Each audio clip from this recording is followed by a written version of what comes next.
Okay. Okay, so I would say it's time to start the next session. Welcome and hello one more time to everyone that is here now, online and offline. I'm very happy for the people that join us from here in the offline, because we are not so many in the loft at the moment, so we need the support. And online we have many people. This is very cool also. Yeah, we will continue now. I think this is our fourth session for this teacher training season. We get slowly more, we progress slowly more in our Taiji steps training, which is good. Today we will already have at least step 10. So this means we have already more than half of the steps learned, and we will have the rest of the season also more time later on to deepen our Taiji steps more. Yeah. Today I want to go again into our warm-up that works on the feet, that works on the pelvis control. The shoulder is still missing in this set, but we will not do this today. I will today still focus just on these two areas and add also then a training for stances, where we can directly start to use this kind of understanding of our muscles, of our body, for Kung Fu even more. Yeah. So that later on in everything we can find this and use this and get more used to this kind of work. So this is for the warm-up today. I'm looking forward for that, to show you this. Some of you also know this already from seminars 2 years ago. I think in the basic camp we did a bit something like this. Yeah, but then we will continue with our basic step work. And in the basic step work, the last times we worked on structure and release. Yeah, if you remember the last session, we had this build up, how we practice the steps and how we build up the development of our basic step work skills. So the first one, the first level is the technical level. The second one is the structure and release level. And today we will go into the specific structure level, where we start to use our understanding of the warm-up, how to hold the foot, for example, or later also how to use the pelvis, how to use the shoulder in this Taiji steps. Yeah, but it's also very important. So this will be for the basic step work today, our topic. And then, as I said before already, we will work also on step 9, step 10, and repeat all the other steps that we have so far. So this is a short introduction. In the end, I also plan to do a bit of theory about meditation, give you there an overview of how I work here and want to work in this education. And also I want to talk again about our individual training. So this is for the end, the theory session. And yeah, so that now we can directly start with our warm-up. Let's get ready for this. The first exercises or exercise set, you know, is for the feet. So we start with pushing the outer part of the foot to the outside out, like you want with the ankle, touch something on the side. This is creating this rolling motion in our ankle. But at the same time, you also see that my foot constantly stays on the floor and not rolling it completely up. Yeah. So that it's really just a motion that is in the foot. A push that we create from the foot sole, but also from the side of our calf. And also, by now you should also feel already a bit that your foot arc is, through that motion, increasing.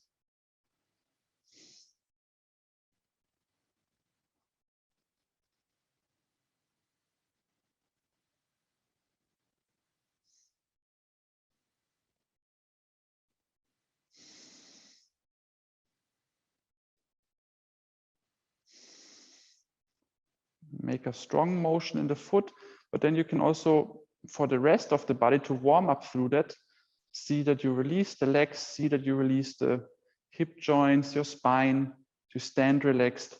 And then this little motion, this work of the feet will also start to warm up the rest of your body if you allow it.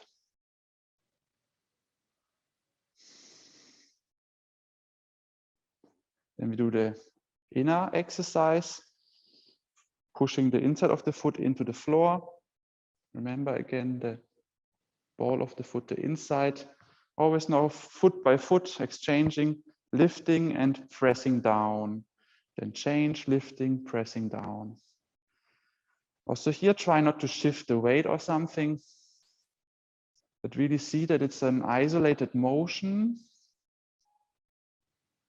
And you, in a controlled way, use the muscles of your foot and calf area, but not the hip, not the weight shifting.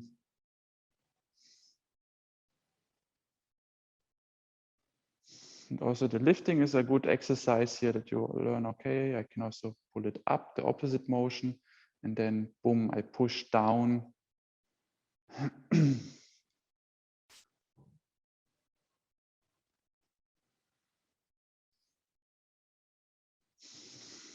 If possible, release the big toe also.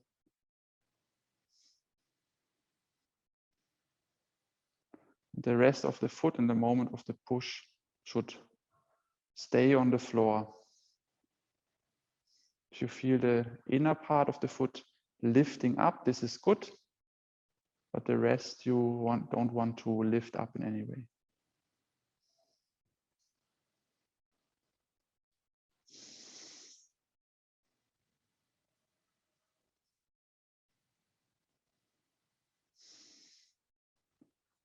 Okay, exercise number 3, the heel that is pushing forward. Again, imagine, or it's not, yeah, half imagine, half really do. Pull the heel towards the ball of the foot, like you want to grab with the foot sole, not with the toes. It's not about the toes, to grab with the toes. It's about grabbing with the area from heel to ball of the foot. Like this is why I show my hand that the foot want to do something like this. Yeah, grabbing without grabbing with the fingers. Grabbing with the fingers would be this. And the foot can also do the same kind of motion as I do here with my hand, that it's curling up like a snail.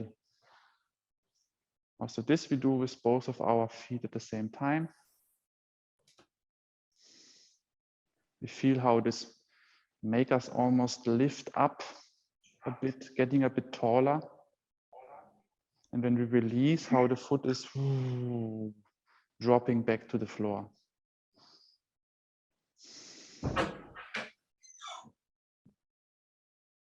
Also here, take care that the rest of the body stays relaxed.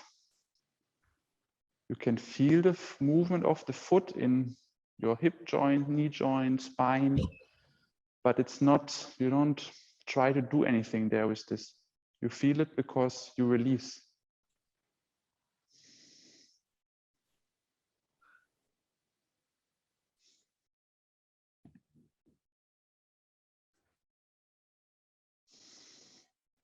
Also, see that both feet feel similar. If one foot feels a bit more tired than the other, then maybe you need to balance this, yeah, so that you activate one foot a bit more and the other a bit less.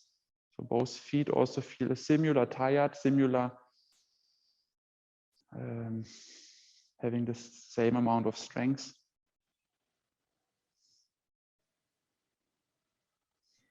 Okay, then all the 3 together.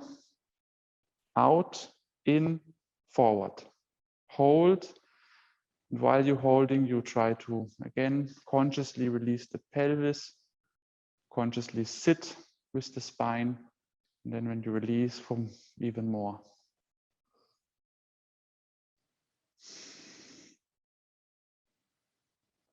Like 2 vacuum cups sucking something from the earth in and releasing again. And here, this picture of like you take something from the floor into your dantian belly area is also not too bad, because it will help you also to keep the hip joints relaxed. If you have this intention to take it to the foot, through the lower chain, into the belly, with this intention, you need to see also that your way stays soft and relaxed.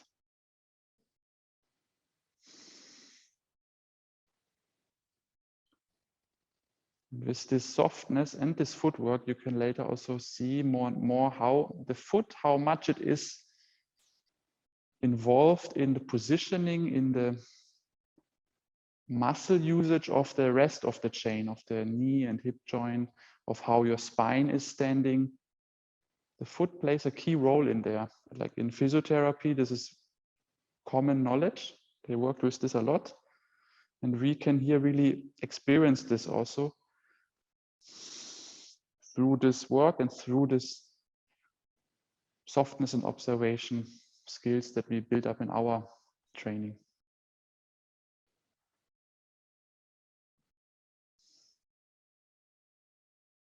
So do this exercises always with full awareness.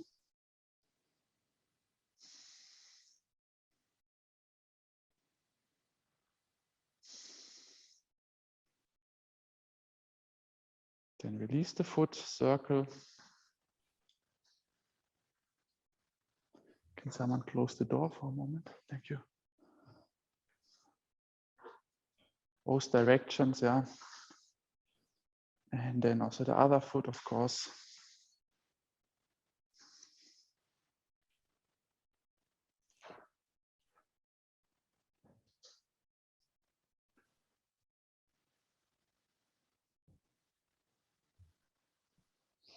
Okay, then the same with the pelvis. You know this exercise, you can start medium wide. Later, if you get better, you can stand also wider, yeah, in your stance here in the beginning. But yeah, I suggest to start not too far apart with the legs, and then only go down and up, trying to activate in this motion the rear chain.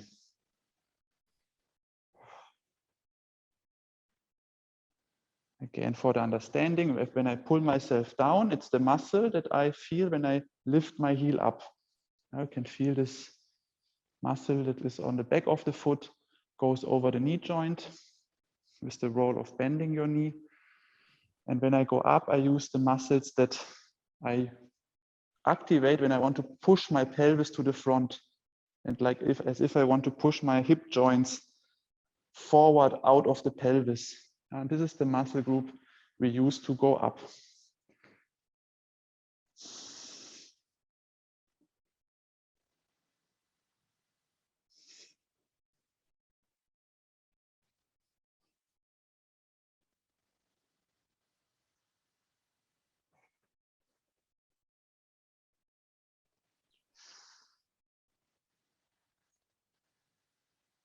If you feel your breath is working a bit hard, this is not bad. Yeah, it's a good sign, because these muscles need a lot of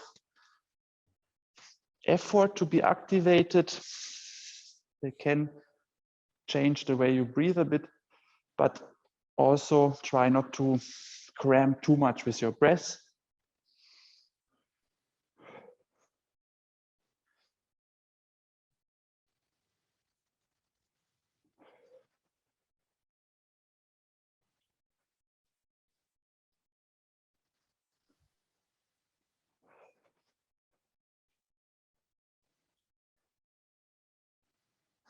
Here again, try to work with full power, because your muscle is used to do this movement with completely other muscles. And we kind of in the beginning need to force the body to do it with other muscle groups. And this forcing needs your full attention, the try to fully activate the muscles. Otherwise, what you're used to use will take over, and this exercise is not really valuable for what we want. Yeah, relax. If you do it full power, you usually can also not do many of these reps.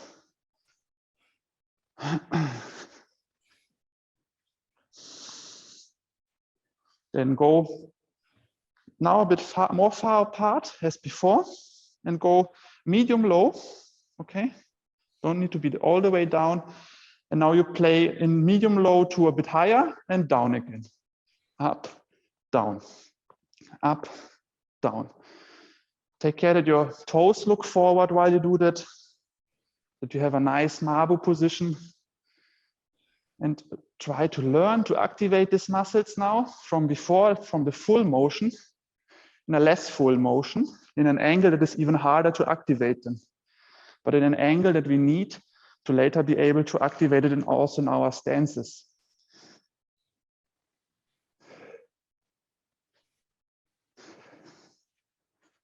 Up a bit, use the rear, the butt muscles, down a bit, use the hamstrings.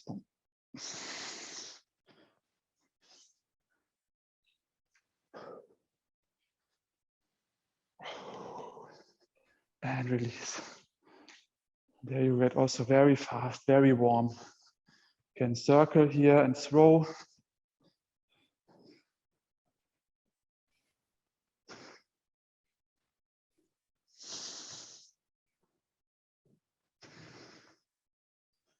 Now you get so warm because it's a very big muscle group. And when muscles activate, they create heat. That's a good sign. And you get warm. Now go into the Mabu and try to hold the Mabu while activating these muscles. You can also use your feet directly. Grab also with the foot with the 3 points. Pull yourself down with the hamstrings and push against gravity with the butt muscles. So it's like you create a strong structure in your legs and your upper body just sits on this. And it's not now about learning, practicing to stand efficient Mabu as long as we can. It's actually the opposite. It's like going full power with specific muscle groups to teach our body another kind of usage, another kind of possibility for Mabu.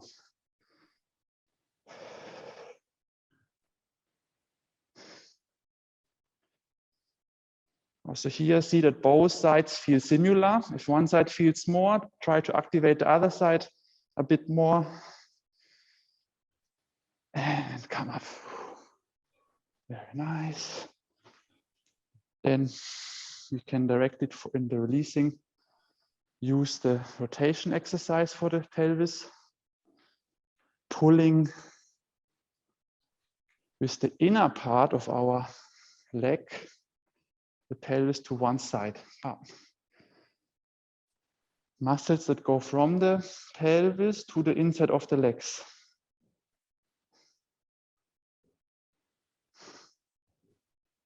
And then this is what we call an inward rotation.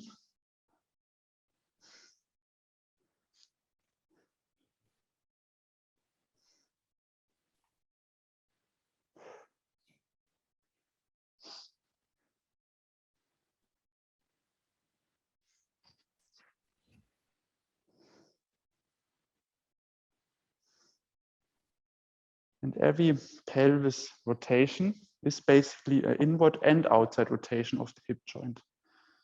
Because one hip joint rotating in, and then the other logically rotating out.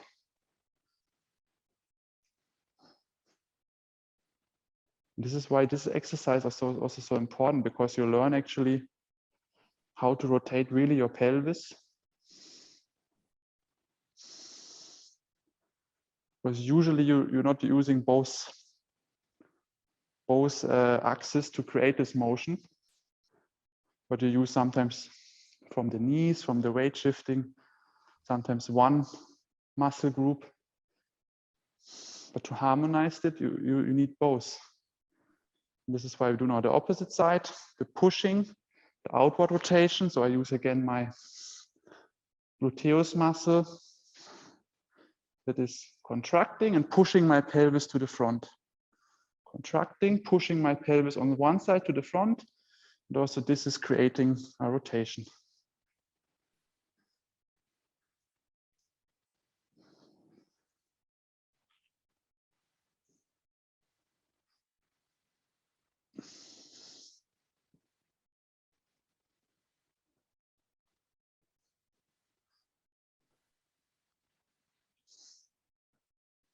Also here, try to relax a bit your spine.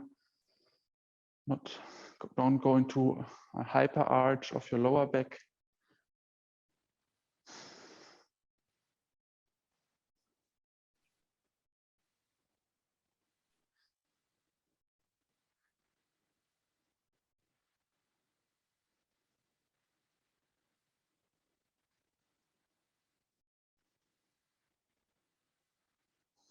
Okay, and then both sides. So one side I pull in with the inside, while the other side pushes out. Then you can also hold this a bit, the tension of both muscle groups. Release and then do the other side. Tuck in and forward. And then release.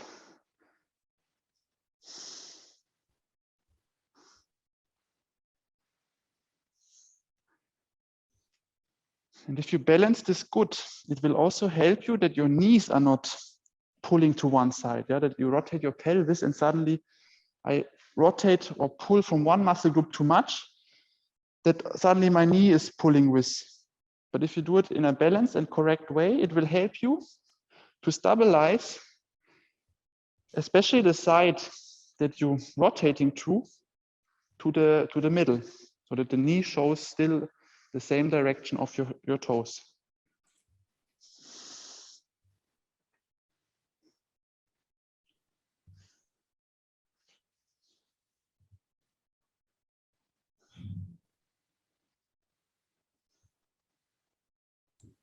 Still a question?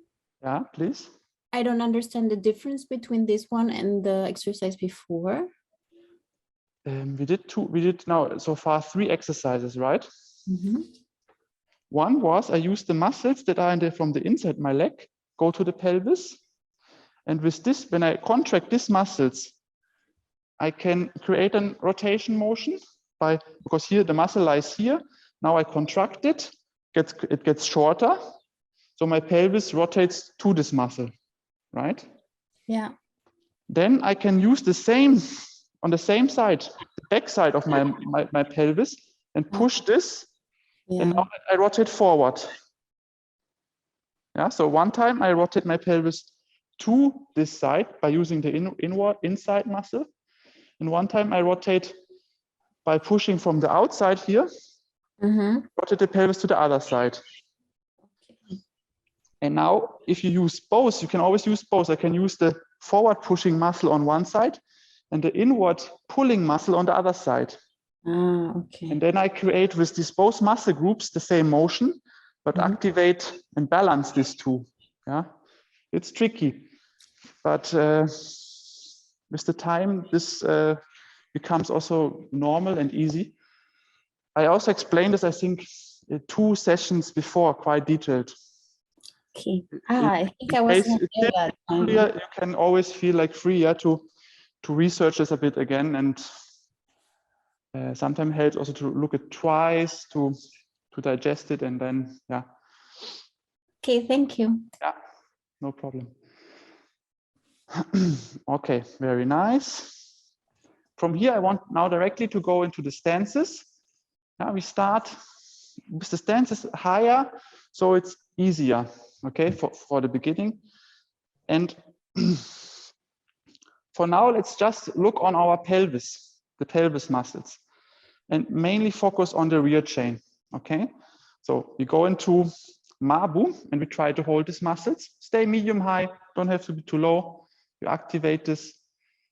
Now I go into Pubu, and this I do by going with one side to one side, extending the other leg, going down into the Pubu, and pushing into the Gumbu.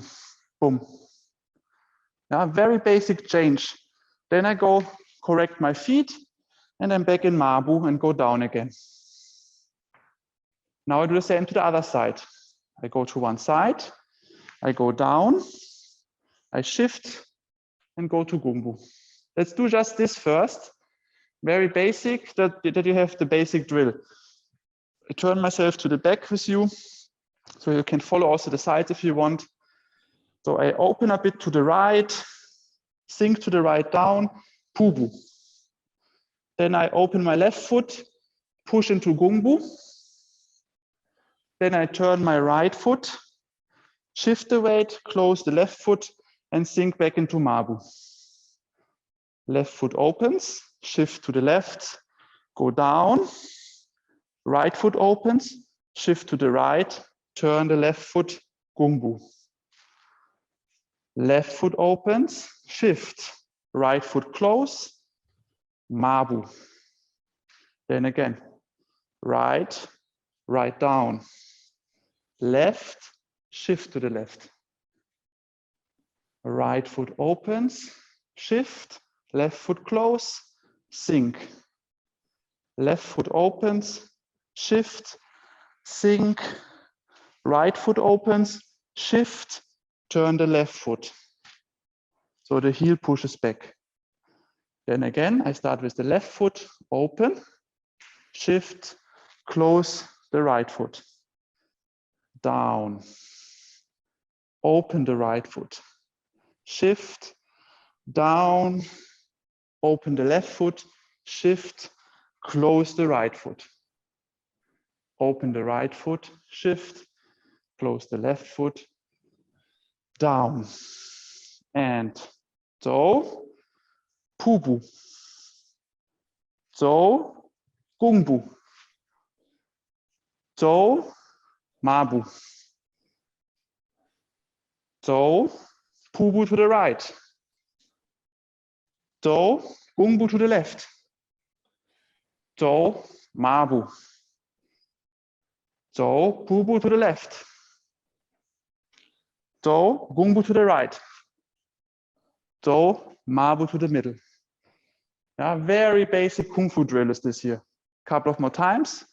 1, 2, 3. Always first adjust the feet, then you go down. Adjust the feet, then you change the weight. Adjust the feet, change, down. So.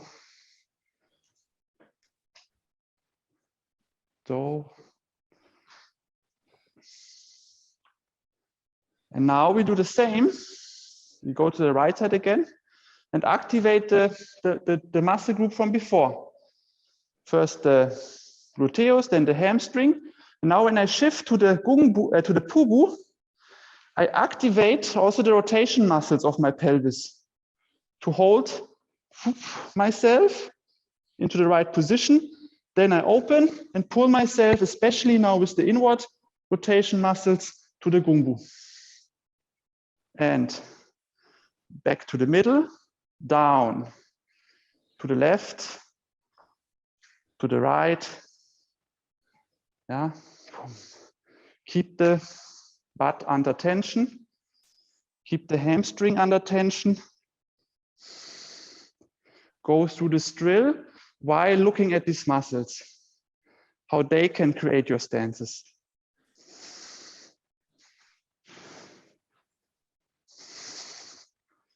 Whenever there is a rotation happening, you see that the rotation muscles are also incorporated.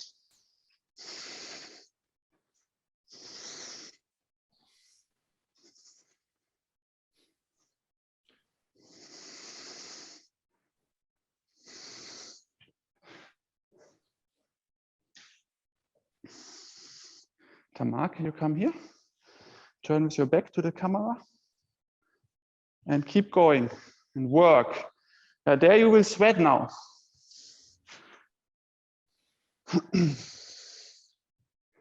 Can you go a bit more to the left? A bit more? And a bit closer to the camera? Perfect, thank you. someone need help, you can follow Tamar here on my side. If you need a short break, also take this, yeah. Rather, I want now quality and work than just trying like somehow to do it, yeah. I didn't explain it now so much in detail because if you have this basic movement sequence, if you start to understand a bit the exercises from our warm-up, you can combine this yourself.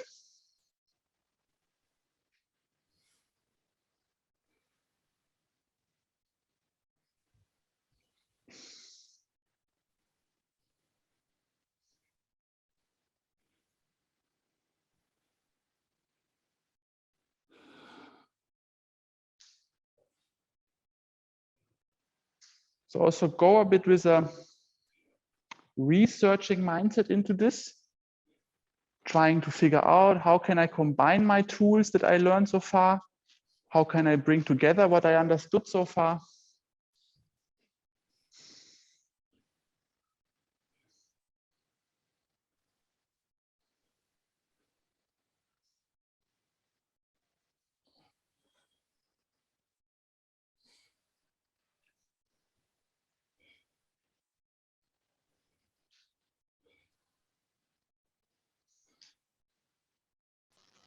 Steve, Mm-hmm. I have a question because if I stand in my Mabu, I'm not so wide. So if I go to the Pubu, I can't go really down because my feet are not. No problem. You can just, if you stand very close, up, you can just shift. And while you shift, you step a bit out. This is okay, yeah. And then you can go a bit down and go into a Pubu Gungbu. And then from the Gungbu, you can just step a bit in again into the Mabu if you want.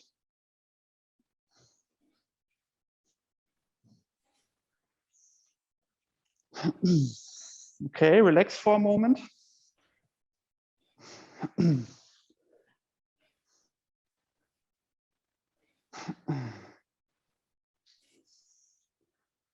Was there something coming around while you do this for you? Like, yeah. Okay, now we do the same exercise. This is a bit easier, but we use the feet. Okay, the same drill. And now we focus on your feet, that you hold with the feet, the positions. So this will also directly help you. What I say, like in Mabu, for example, the knees cannot collapse. I say this a lot in our basic training. When you activate the feet, this will not happen. Boom, the knees directly stabilize to the outside. So do the same drill. And whenever I shift, I can release one foot. But when I place him again, or place it again, I grab again, yeah? Chuck. Then I go down, chuck, both feet work. Then I release, grab, release, grab. Release, grab, release, grab. So whenever I move a foot, I release it. And whenever I place it, I activate it again and boom, hold myself with it. And it's almost like the grabbing is pulling me into the movements. Yeah, so I'm changing my positions with the support of the grab of the foot. So you see, I'm going from Gungbu to Mabu. I turn my rear foot. And now with the releasing of the foot, I grab. And with the grabbing, this grabbing pulls me boom, to the side of the foot. Then I release the other foot, turn it, and boom, grab also go down. Yeah, so always the same principle. I turn my foot, I grab, and this grabbing pulls me into the position. Pam.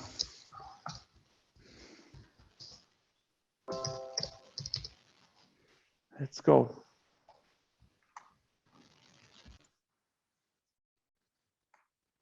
Tamar, can you please come again?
Mhm.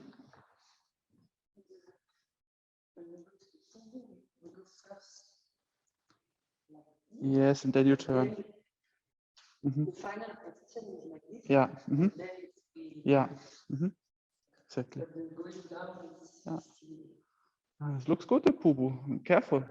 I will ask for this in the Bagua later on. Yeah.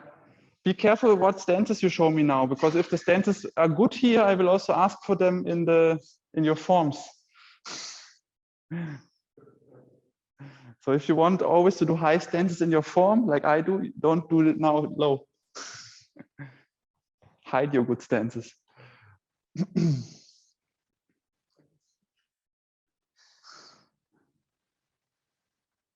Okay, a couple of more repetitions.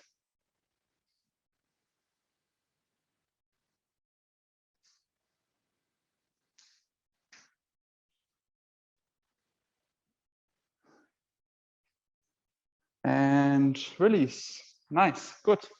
This was the warm-up for today. You can shake out your legs a couple of more times.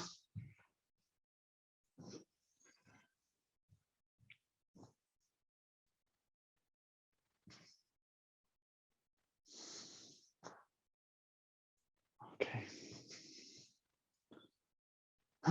Yeah, I think I say this every time, but also this time, when you practice yourself, build this a bit in. You don't need to do like a full session like we did now, half an hour, this kind of work, but build it a bit in. One training, you just do the foot maybe. One training, you just do the play with the pelvis like this a bit.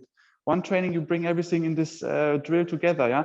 So, because if you do it every month, just every month like this, it will be hard to really make something out of it. Yeah, this is not enough. The body needs time to internalize this concept, like everything what we do, and therefore you need to give it a regular training base, and then it will change everything you do in your Kung Fu, from the toes, literally, yeah, because then you will start to really move. It's not just a movement that comes from the center or just from the knees or from the hip, but the body will start slowly really use the whole body. Even your foot will start to be part of every motion. We will also in our second work with this more in our basic tidy steps. But before we go on to the basic tidy steps, of course, we go into a short standing. So take a place where you can directly go into your walking, standing shoulder width, taking the Baoyan Shoyi position. This means our right hand goes into the left hand, in front of the center. Maybe one Tama or Mat, someone comes more here so that other people have space there. Yeah.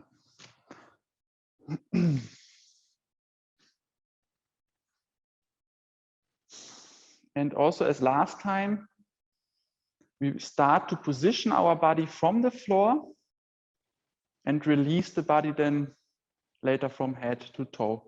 I will guide you through it. Even so, most of you know this also, take it as a opening Qigong. Join this research together. So we start by softly activating the foot into this round foot arch. You can start by activating the muscle. It's more clear that you find this positioning, and then you try to completely release while still holding something that is close to the feeling when you activate it fully. So this means that the foot stays round, the ankle controlled to the outside, still the inner part of the foot heavy, and the heel with a slight forward intention. Like you're hugging the floor. The weight is a bit more to the front of the foot. And with this hugging, you can feel how a roundness, expanding feeling is traveling into your ankle, knee joints, and hip joints. This means our knees are not collapsing to the inside, but they have to slide outward, filling feeling. Also the hip joints open a bit to the outside.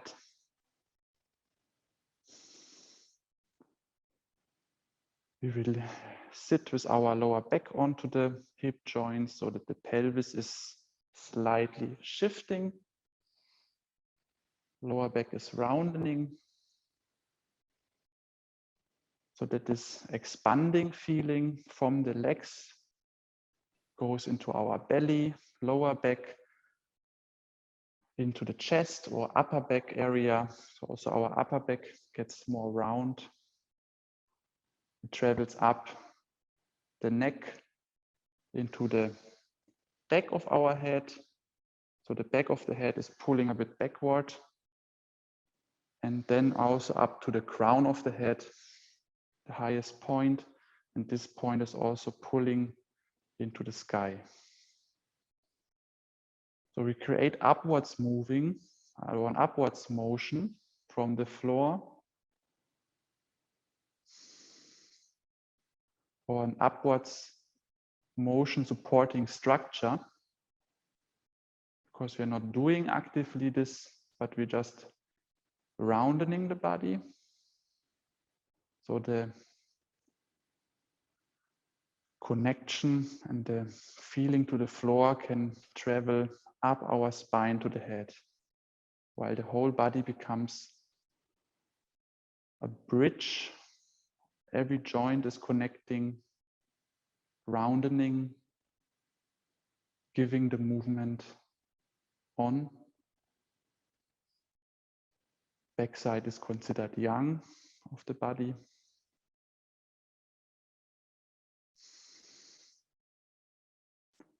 And then we go into the releasing of the body on the front side more.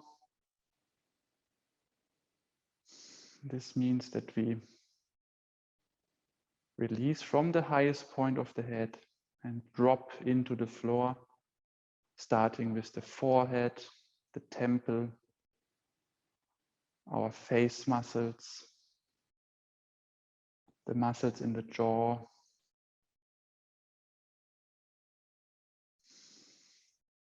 muscles in the front of our throat that go down to the clavicula, connecting to the chest bone. The chest bone is dropping, releasing. The soleus plexus area, releasing, dropping down. The front of our pelvis, the hip joints, the core is softening so that we feel the pelvis swimming on our legs. We also release the front of the legs, femur muscles,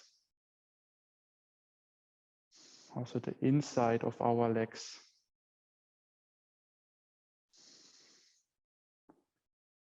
You can also feel the releasing of the muscles that are next to the shin bone, to the front of our ankle, to the upper part of our foot.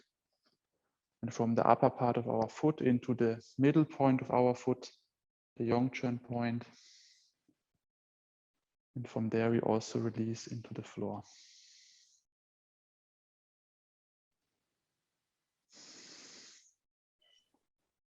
So the rounding of the backside of the body is helping us to find the softening of the front side. And the softening of the front side, the dropping of the front side is again helping us to become more round. So that yin and yang support each other and create each other.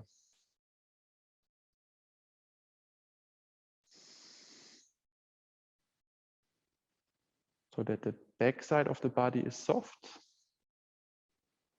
and round, and the front side is soft and round the other way around. So, or emptied, if you want to call it like this.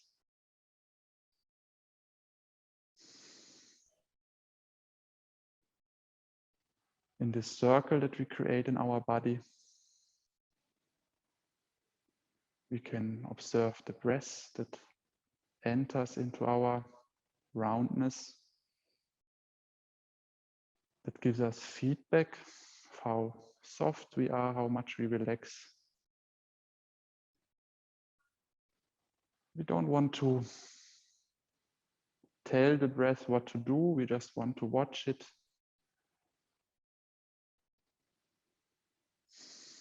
Accept its rhythm, accept the area it goes to, and also be aware and accept that the moment you watch, you start to change it also.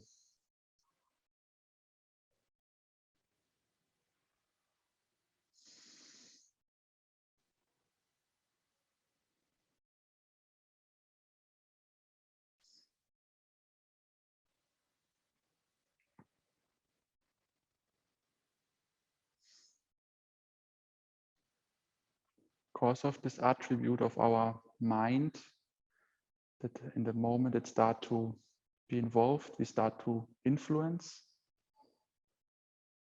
We need to go into like a relaxed stage of observation,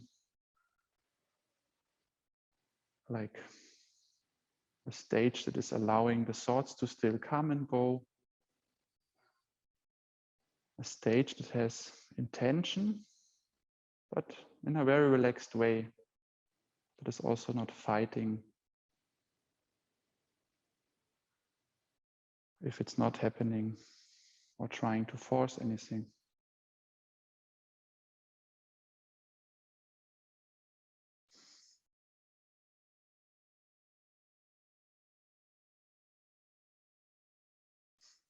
It's like you are observing nature, but at the same time you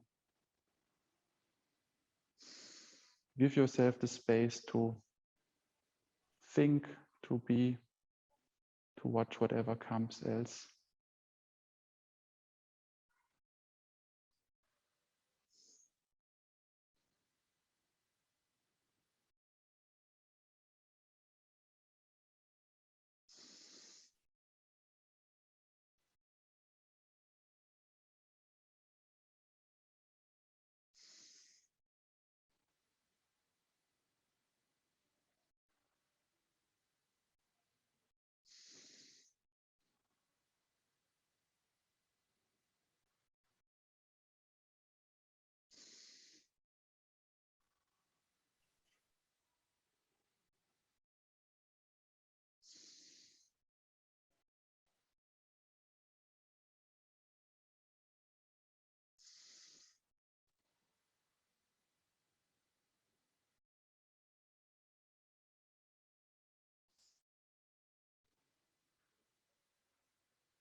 And in this stage of half having intention, half observing, and half allowing us to be however we want to be, we go into the first step, trying to keep this soft mindset, the softness and structure in the body, and bringing it into space.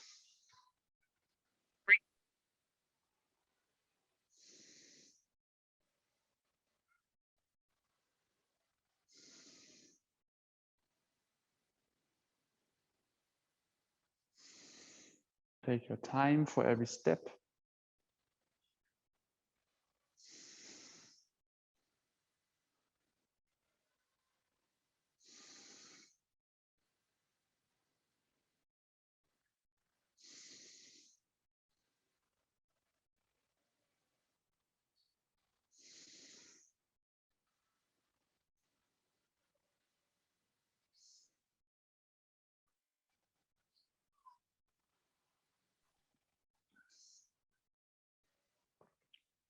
It's always in this session also, no matter how much space you have for your step, try when you have to turn, always to turn in the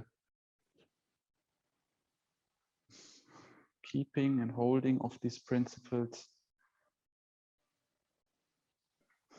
staying in the step work.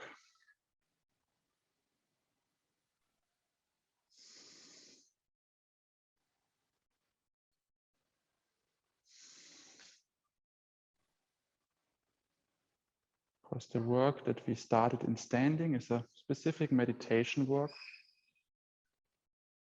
that we want to keep on observing. And the step work is just another layer of this work.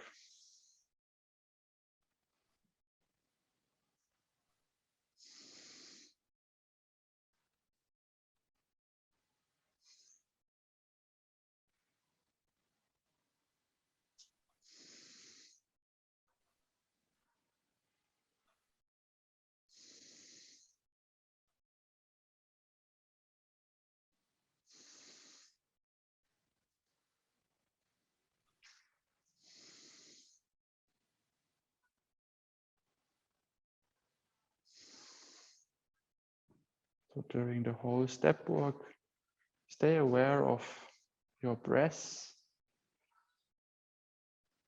Stay aware of the releasing front side of your body, this emptying front side. Stay aware of the roundness of the back side of your body.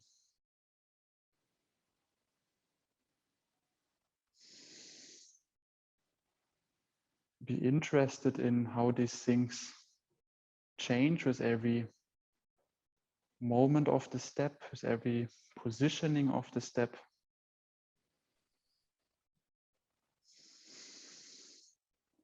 Interested, but not too ambitious.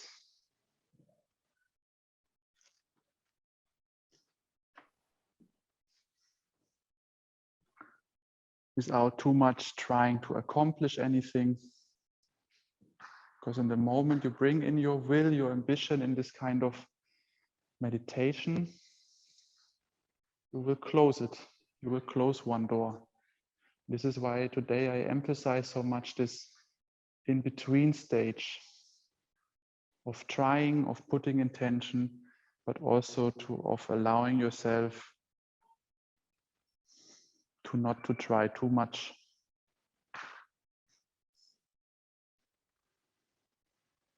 To stay in a Wu-Wei mindset.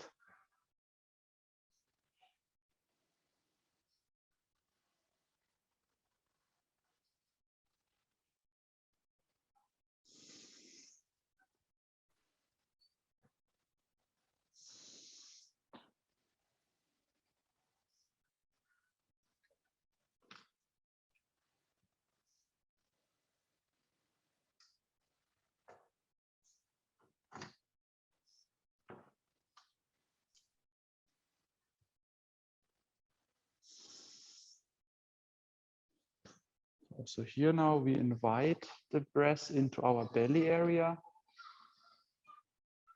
But we only invite, we don't force.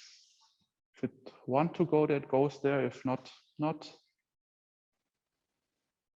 The moment you force, you will create tension. You will do it with muscles. You will close the breath, the freeness, the natural breath.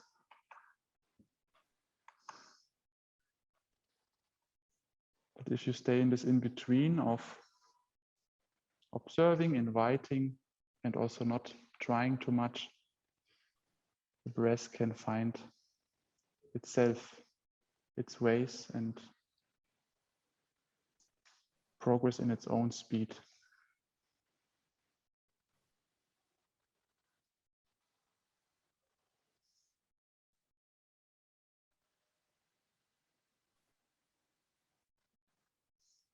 Stay in this work for a couple of minutes. I will now give you a bit more silence in this.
And change into the second step, Wutidrawang position.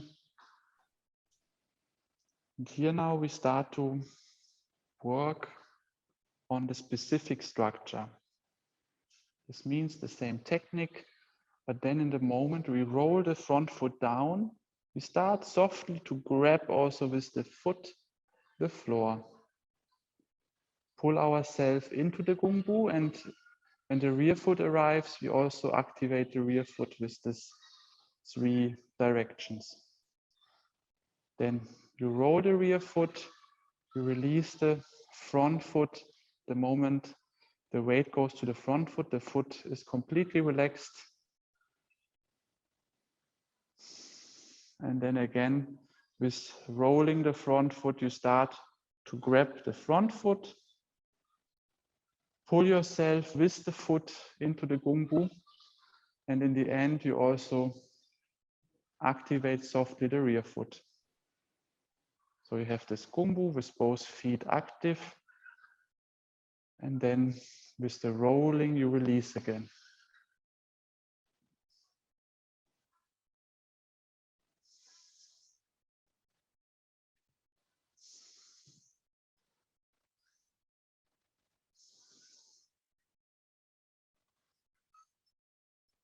Can, if you want, in the beginning, activate a bit stronger, so you feel what you're doing, that you are doing it.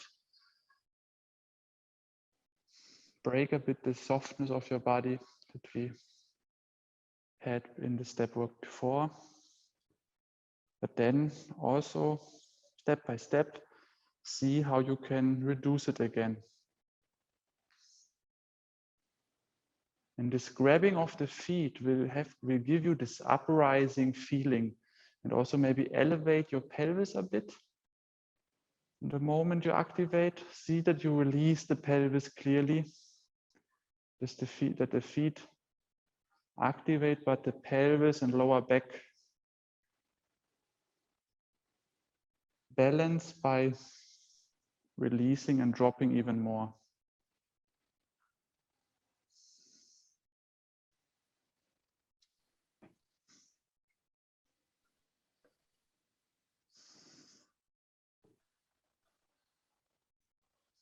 So that it's almost like the lower body has this uprising energy, and the upper body, through this relaxing and dropping, a down falling energy. And both of these energies meet in your center. And you feel a slight compression through that in your center, densening the dantian, working with heaven and earth and their connection point.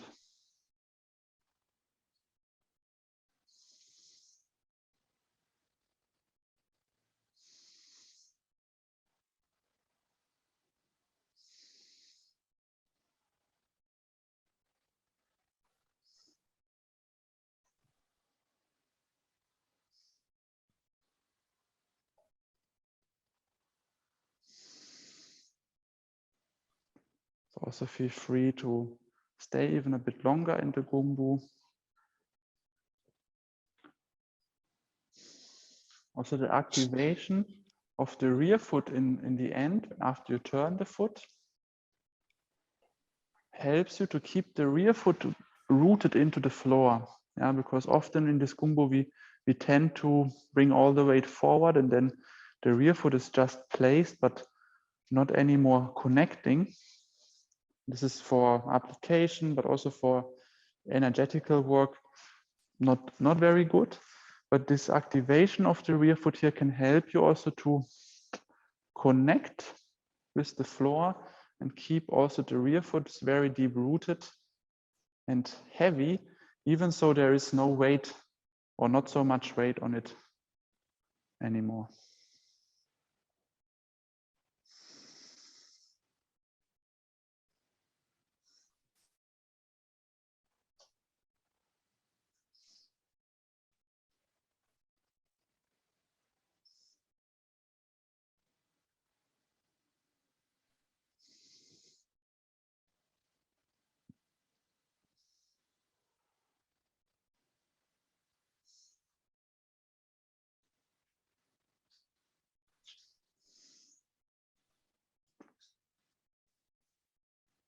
And for all this, it's also super important that you stay aware of your hip joints, pelvis, that it's not tensioning too much, especially not in the front of your pelvis.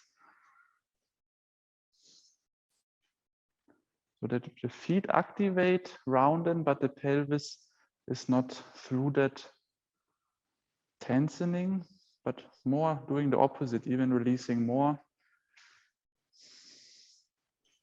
in order to connect with our footwork, in order to allow the footwork to travel to the belly area.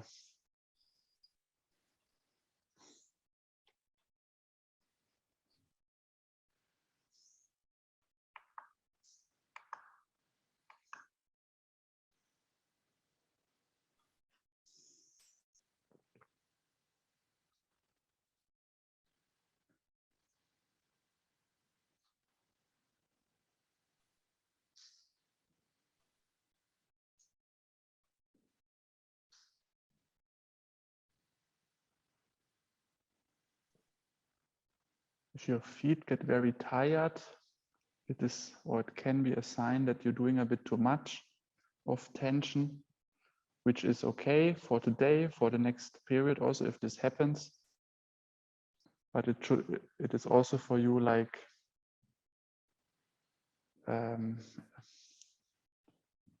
giving you notice that it needs with the time to release a bit more.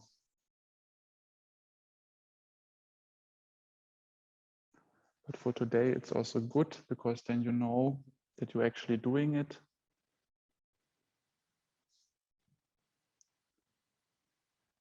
If you don't feel anything today in the feet, then maybe it's also a sign that you do too less.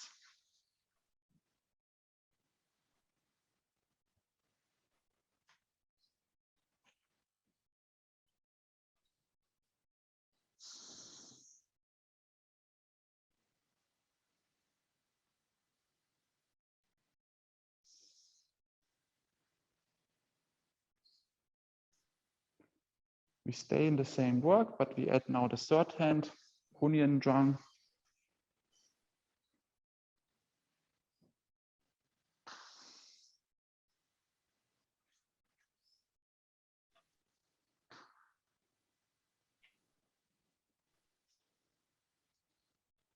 If you release the hip joints, if you release the spine, if you release the shoulders, you can even, with the time, start to feel how the hand position, the arms are influenced by the work of your feet. Maybe today this sounds very theoretical and almost esoteric, but with the time, with releasing the body, with observing this, you will observe this kind of connections also that go through the whole body.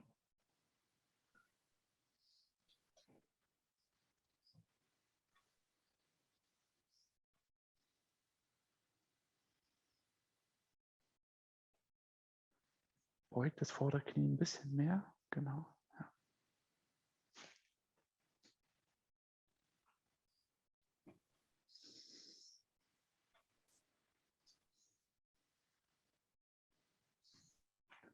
Öffnen die Ellenbogen ein bisschen mehr.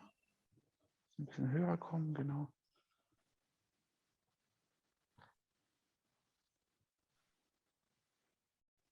And these informations of the feet can influence the arms I give you, so you can start your journey of observing this. And this journey starts by trying to release the body more and more.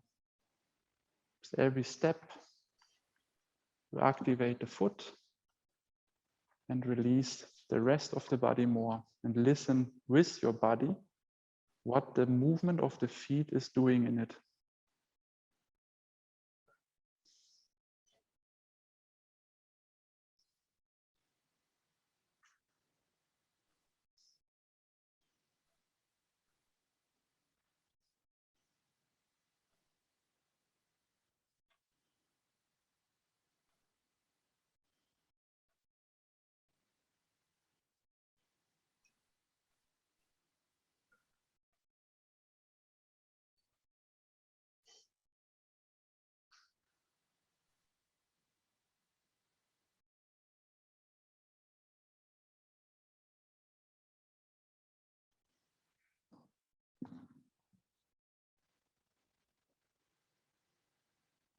The hands of Hunyan Drang can stay on the middle of your chest, yeah? So take a look that it's not too high, not too low. And the elbows can drop a bit, but not too much, yeah? They should not be much lower than the wrist. Like keep them a bit to the side. Enjoy the feeling of this posture. This posture is bringing something into your body that we call Pongjin, expanding energy.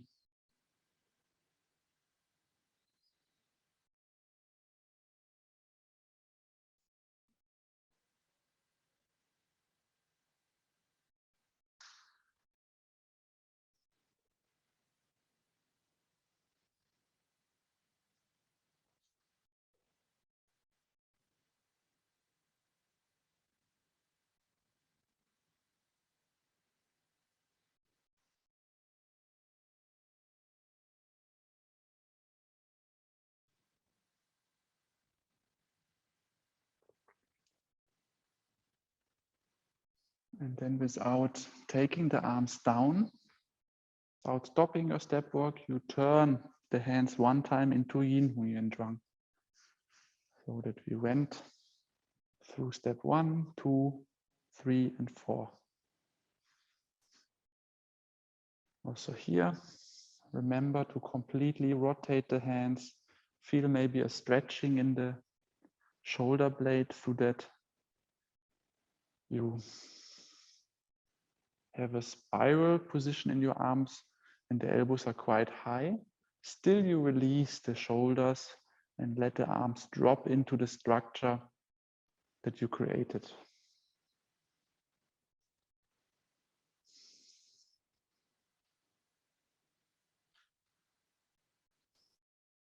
Still playing with your foot, grabbing, rounding it with every Gongbu position.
Okay, then in the same rhythm, you come into the standing.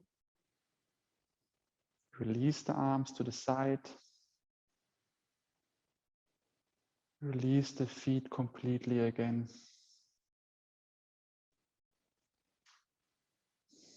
With this together, also your spine, rounding, sitting.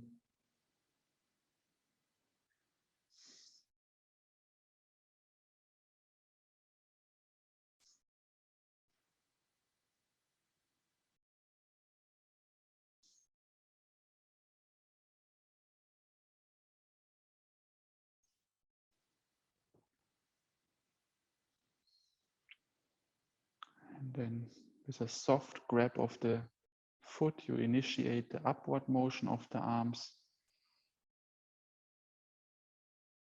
And with the downward motion, you release the body, and with the releasing also your foot again.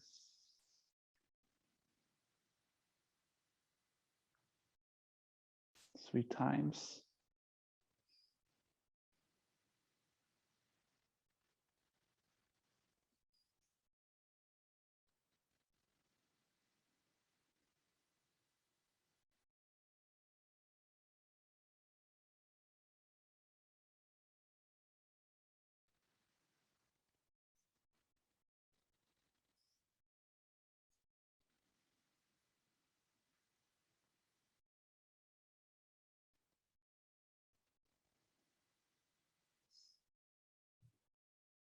Three times to the belly, the same work.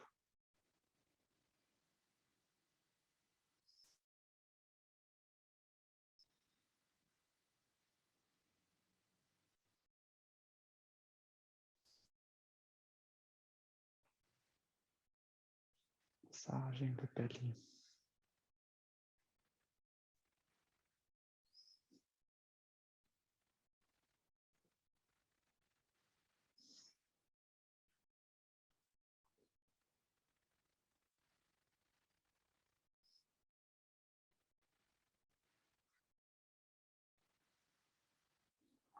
Okay, very nice. We will do a short drinking break here on this point.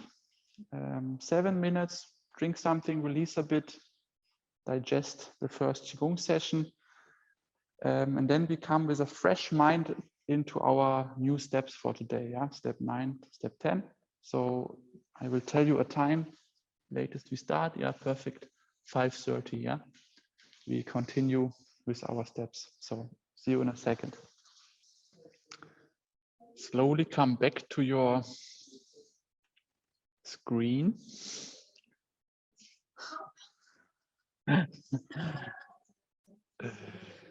We will continue now.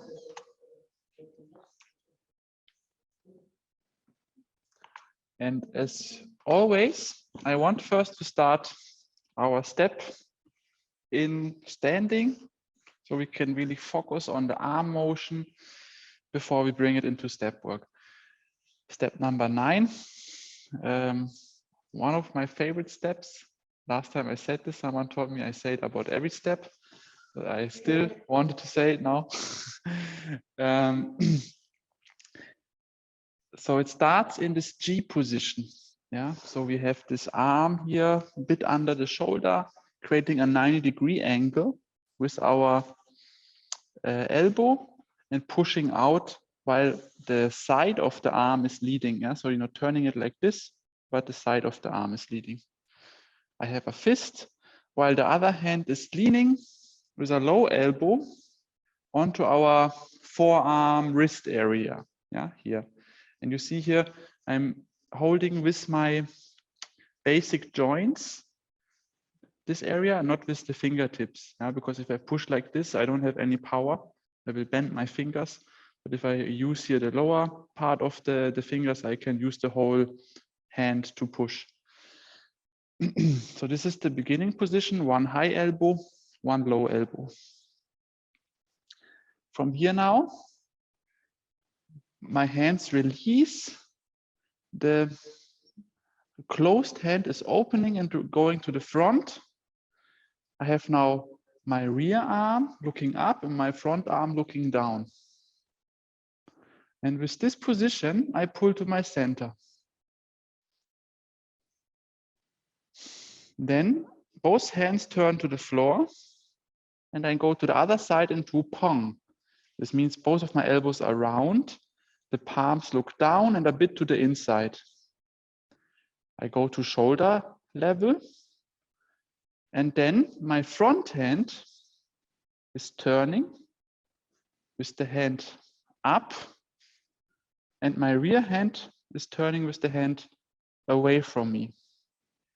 Okay, and like this, I pull in a circular motion around me.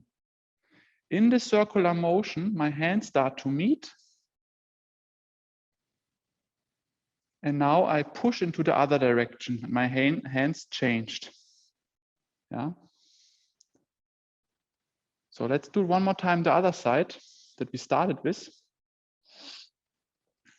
So I open the front hand, my rear hand turns up. Then I pull to my center.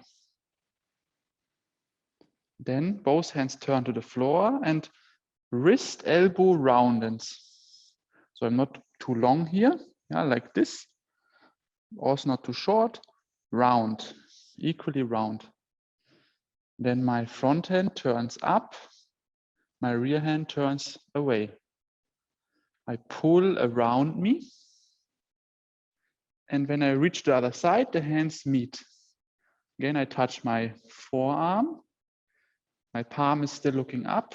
And now in the moment I push, my hand is closing and rotating. So I end up in the other side.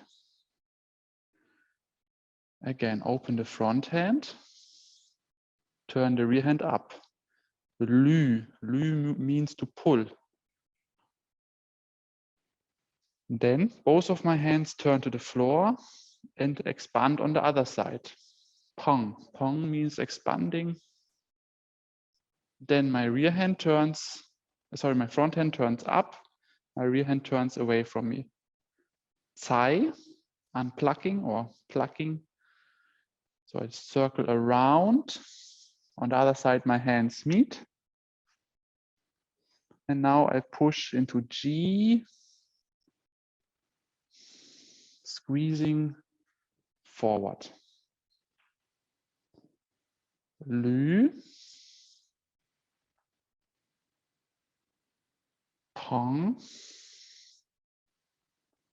Zai, and connect, and G.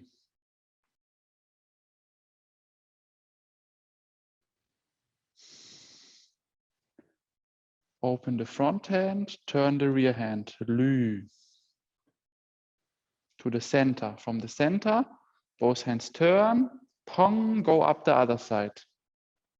Then front hand turns up, rear hand turns forward, circle around you. The hand that is looking up connects with the hand that is behind and now is pushing into the G while the hand is turning. Turn one time with my back to you, then I can also maybe say the sides of your arms. So right hand is pushing with the hand closed. Then release the right hand and open it. Turn the left hand up. Pull to the center. Both hands look down, expand. Then turn the left hand up, turn the right hand forward, pull around you. The left forearm is connecting with the right hand, palm, and the left hand is closing and pushing into the G. And again, open the left hand, turn the right hand, pull to the center. Expand to the other side. Then turn the right hand up, left hand away from you, pull around you, connect the right hand or the right forearm with the left hand, and turn the left arm while closing the palm and pushing. Lü, shift away to the left. Pong. Zai, shift away to the right. And connect the left hand with the right hand. And sink a bit down, push with the left arm, shift away to the left. And again, Lü, pull to the center. Shift to the right. Pong, stay on the right. Zai, shift to the left. Connect right forearm with the left hand and push with the right arm while shifting back to the right. And so, Lü, Pong, Tsai, Ji.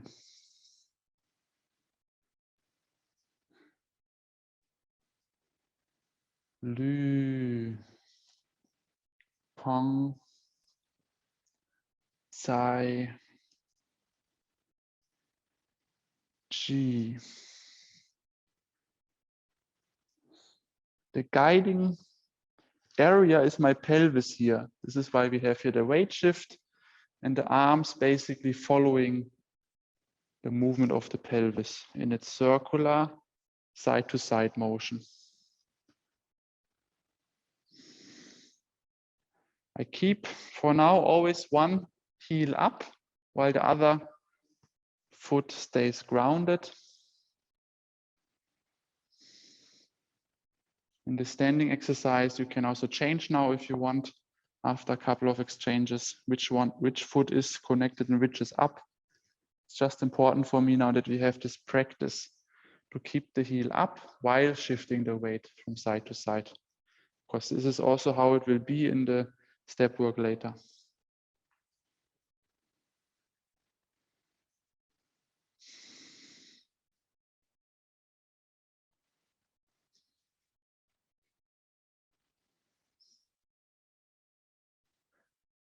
Okay, Tamar, can you come again? Stand here next to me and with your back. Yeah. So for following, you can join Tamar's rhythm if you need help, yeah, with the sides. For details on the hands, you can look at me from the front.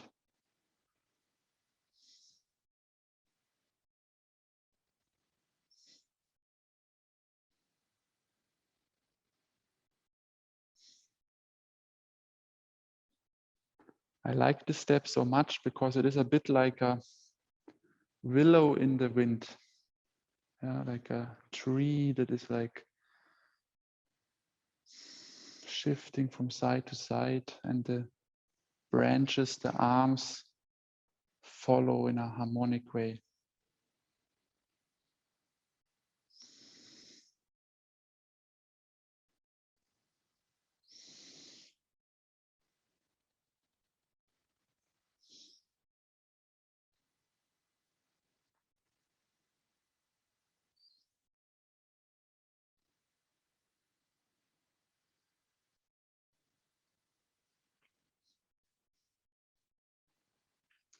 Can take care in the last motion that the hands really just connect in the moment you start to change the direction. Yeah, not before. Just in this moment, the hands start to connect, and then all the way into the push, you sink a bit down. You start slowly to close the hand and slowly to turn the arm, so that everything is arriving on the point the arm is arriving. My sinking and rising, my closing of the hand, and the turning of the forearm. Everything is merging to one motion that starts and ends with the push. And this makes this also so, yeah, from a coordinational side, a bit more tricky, but also fun to observe.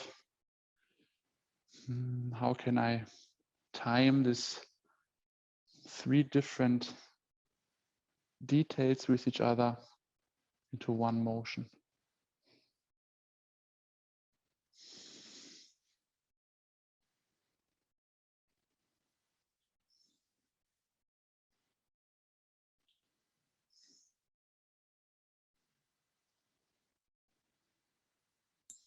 Still a question.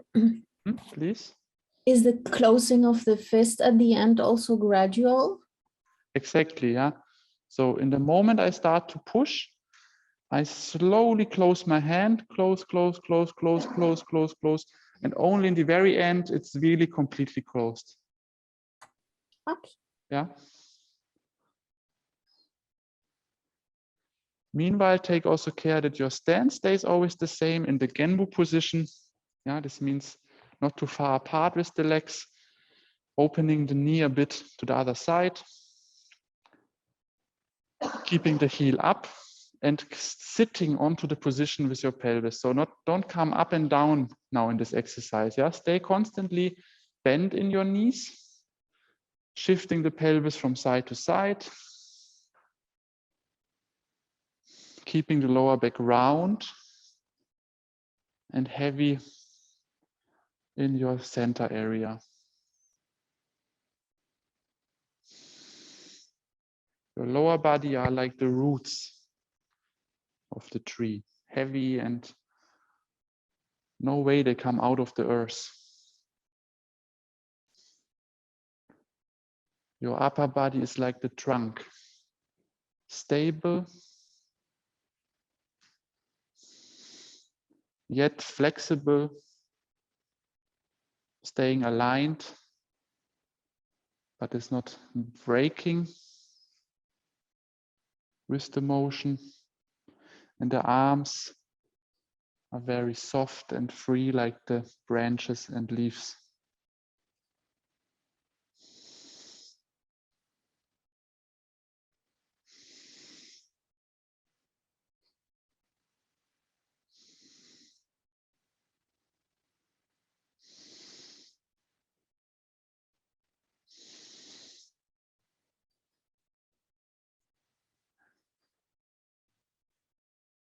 Take care with the G motion, the pushing motion, that the arm is not going too much down. Keep it on chest level. Sink a bit with your chest down and with the chest up. And this is all the motion you do with the arm. Don't go with your arm to the belly and then up again, but keep it minimalistic, this down and upward circle of your arm in the pushing. And then in the Lü, yes, you go to the center. In the Pong, you go to your shoulders. In the Tsai, you stay on your chest level. And also in the Ji, you stay on your chest level, but your body sinks a bit up and down, and therefore the arm also has a circular motion. That you take care for the... I have a small question about the pushing. Yeah, when please. you push, is it supposed to have a space between the end and the body, or like if you're this, does the hand goes a little inside it and push, or does it have a space between? It has a bit space. Yeah, it's not completely closing. How to show it? Here, it's not touching and completely closing. But on the other hand, this you have this feeling of emptying because you let the arm travel through your chest bone. So you kind of emptying the body even more, and therefore create this feeling of compression, even so there is still space. And then you use this compression to push out of the body again. So perfect, thank you. Yeah, thank you for the question. So it's basically both. Yeah, you have this space, yet you compress, and this is a very important part in this G technique. To connect it later with the full body force.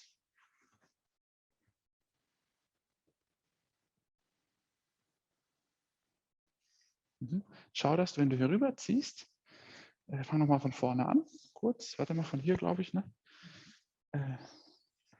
Ziehst runter, gehst hoch, ziehst rüber und jetzt, dass die Hand hier nach oben dreht. Die Hand, die schiebt, dreht nach oben, sodass du jetzt den ganzen Weg lang die wieder zudrehen kannst. Das ist wichtig bei der Übung auch. Genau, dann wieder runterziehen, heben, rumziehen und verbinden und drehen, schieben und Hand schließen. Halt das Gewicht, halt die Beine etwas enger, genau, und dann das Gewicht etwas mehr mittig halten. Nee, da machst du keinen Schritt. Nie einen Schritt machen. Du kannst aber ein bisschen das Gewicht verlagern. Aber die Gewichtsverlagerung ist relativ minimalistisch, also du änderst dadurch nicht den Stand. Mart, stell dich vielleicht mal so ein bisschen hier so in die Mitte rein, dann können die anderen auch so ein bisschen bei dir mitgucken, mal was kopieren, wenn was unklar ist. Kannst du jetzt machen, theoretisch. Ich habe es jetzt in der Übung nicht gezeigt, weil ich wirklich den Fokus auf die Arme haben will, aber theoretisch geht es schon.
Also take care that the arms, the hands have constantly like a more or less forearm length distance. So the distance of the hands stays the same throughout the whole circle until, of course, they come closer for the push. Then they can get closer. But a part of this, they keep the same distance because they have also always the role of controlling a wrist and an elbow. So the distance of the hands there should stay also in this.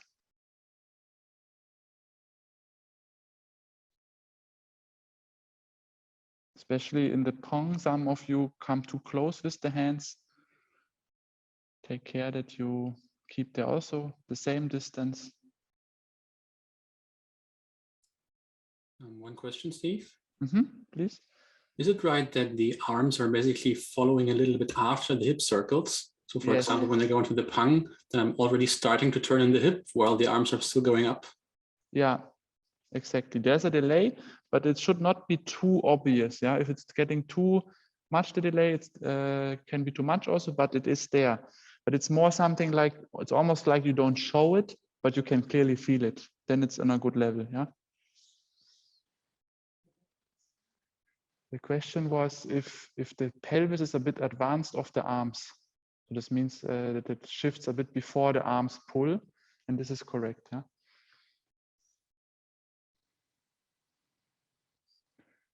Also take care in the pushing that your elbow stays low, the rear elbow. Some of you have the elbow too high. The pushing arm, the elbow can be high, but the other arm should stay clearly low under the shoulder.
Okay, very nice. Relax for a moment. Bring it into step work. This whole thing. And the step work of the 9th step is relatively simple. Yeah, it's actually the same step work as in 7. Yeah, you have this kind of Genbu step work, yeah, from side to side, and this is also happening here now. So nothing new, just you need to combine it. I'll show it one time to you, then it's a bit more clear. In a second, I will turn to the side and you see it there also. So I do my circle. I'm starting with the foot, the heavy foot. Yeah, this is the side where I push to. The other foot is light. Then I pull, I shift my weight. Still, I keep my heel up. And then with the push, I do my step diagonal forward, sink a bit down, come a bit up, and follow step into the next Genbu. Yeah, then again, my rear foot is with the heel up, the other is heavy. Then again, I do my Lü, I do my Pong, I do my Zai, and with the G, my step is going 45 degrees to the front, and I sink, follow step, and push. And now you have all these things, yeah? The turning of the hand, the closing of the hand, the sinking and rising of the arm, together with the arriving of the rear foot. Boom. Everything has to be on one point, okay? Cannot be that your arm is arriving and the foot comes after, or the foot comes and the arm is finishing. So this has to be this 3 outer harmonies, yeah? This lower and upper body have to come together. Okay, so feel free to follow me directly. I think it's easy. If we start to the right side, pushing, we do our Lü to the left foot that is light. Pong, then back to the right foot, connecting the left arm with the right, stepping forward with the left, sinking, rising, follow step, finishing our push. And here always arrive heavy, yeah? So don't come too high. I see this a lot in our 36 form. In this stance, people come too much up. Drop the weight into the floor.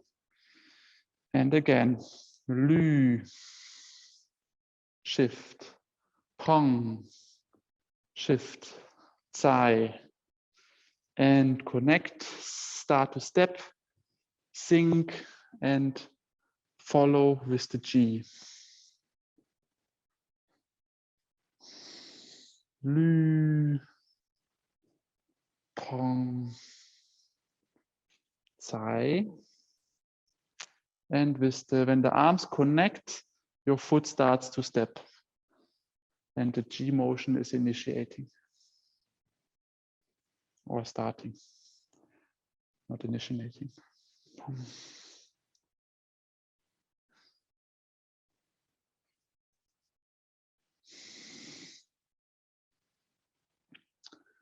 And you have here now, because we have the step work,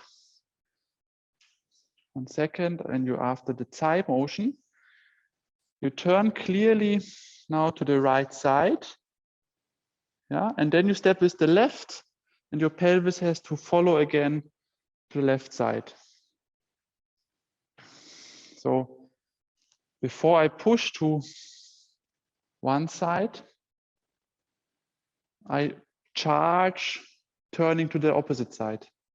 And then I push into the room with the sinking and rising into the pushing side.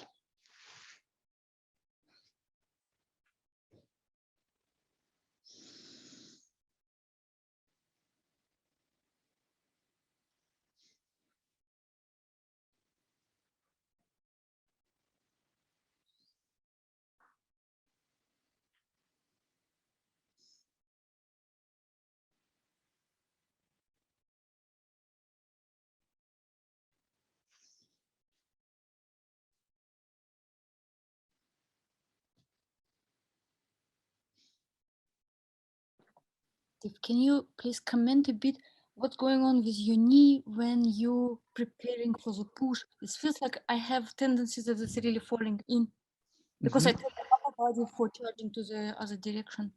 So you mean here in the thigh motion, here you can turn the knee also a bit in. Yeah, it shouldn't collapse against the foot. This should not happen, but you're allowed to turn it a bit with the foot together to complete your rotation and then step from there out. Yeah, this is okay. I wouldn't call it a must. Yeah, it's not a must to do that, do it like this. You can also keep the pong in your legs alive while turning the upper body. Then it's a bit more the quality of the turtle. And then step. Or as a variation, if you feel this is fitting you better, you can also turn the foot here in, follow in a controlled way, because anyway the foot is light, and then you go into the step from there. Both variations are okay to practice. They emphasize a bit different work. Ich weiß nicht, wie ich das beschreiben soll. Kann ich meine Füße mitbewegen? Ich weiß aber nicht, wie ich dir das jetzt beschreiben soll. Also meine Füße sind nicht so starr, bis ich den nächsten Schritt mache, sondern gehen mit der Bewegung, geht hinten die Ferse rauf und runter und wechselt. Weißt du, wie ich meine? Also man kann es so super schlecht beschreiben. Der leichte Fuß oder der schwere Fuß? Nein, beide. Ich bewege mich praktisch oben und mit den Füßen. Das sollte nicht wirklich passieren, ja, dass du sowas machst, dass du so mitschwimmst. Auch nicht mitschwimmen, wirklich Nee. die Ferse runter rauf. Also wirklich parallel zur Armbewegung bewegen sich die Füße automatisch. Ich kann es super schlecht beschreiben. Du meinst, dass die sich so abwechseln? Ja, genau das. Danke. Danke. Ja, das soll man auch nicht machen. Sollte man Ja. nicht machen. Ja, das ist auch bei dem Schritt eigentlich so eine Übung, dass man dieses Gewichtwechseln hat, Ja. obwohl man die Ferse aber so lässt. Ja, weil es lädt dazu ein, das stimmt. Ich habe das auch am Anfang viel gemacht, dass ich das so Genau, ja, so gewechselt meine ich habe, das. weil das dazu einlädt und eigentlich auch Sinn machen würde. Ja? Ja. Ich würde es jetzt nicht als sogar falsch beschreiben. Es macht Sinn, aber in dieser Übung will man eben das andere trainieren, dass man sagt, okay, ich kann mein Gewicht klar verlagern, aber trotzdem lasse ich den einen Fuß schwer, den anderen leicht. Okay. Ja? Gut.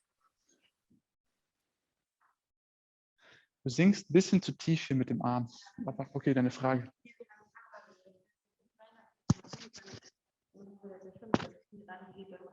Mhm. Das muss hier nicht der Fall sein. Ja? Das ist hier eine andere Schrittarbeit. Also wie gesagt, man kann die sogar so aufgebläht lassen und dann den Schritt machen.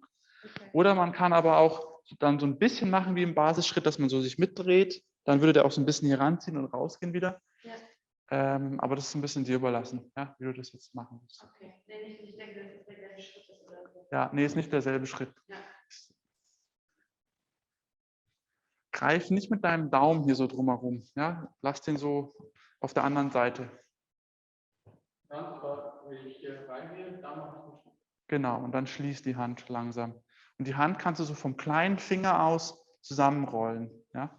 Und dann hier, der Fuß muss eigentlich schon fast hier dran sein, oder? Ja, der ist so diagonal dahinter. Das ist das, wie du es gerade gezeigt hast, war besser. Ja. Und das Knie öffnet so ein bisschen zur Seite. Ja.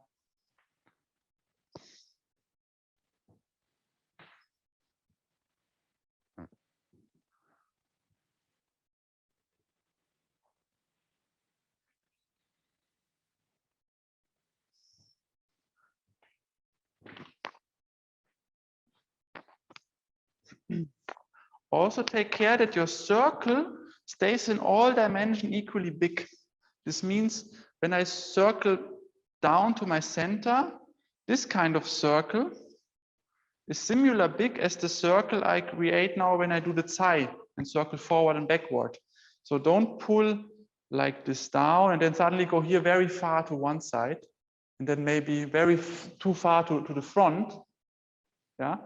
But keep the circle also always, even though it's circling into different dimensions, different planes of movement, it stays in the same size.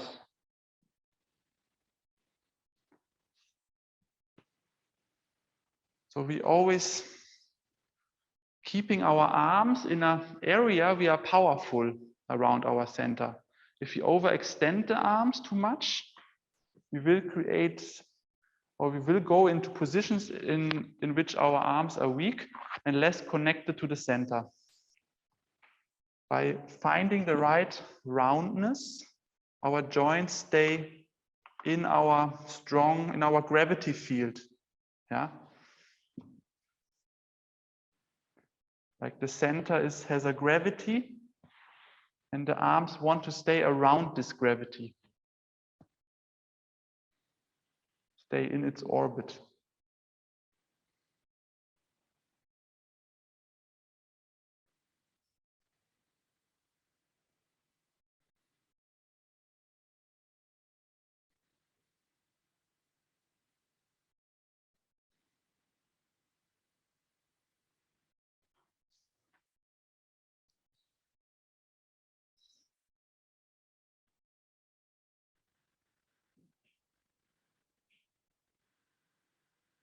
Andrea, im Push halt dann den Ellenbogen etwas mehr gebeugt, ja, dass der nicht zu sehr aufmacht, sondern dass er so im 90-Grad-Winkel bleibt. Genau.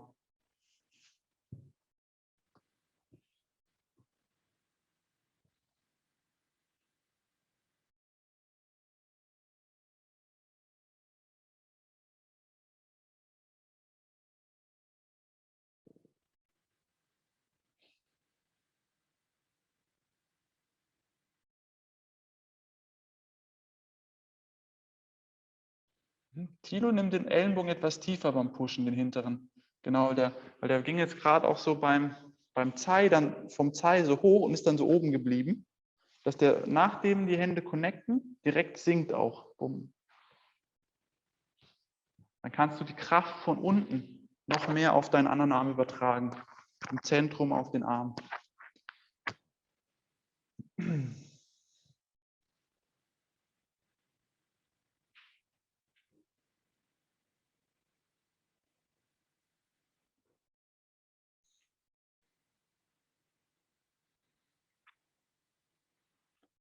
Okay, very nice.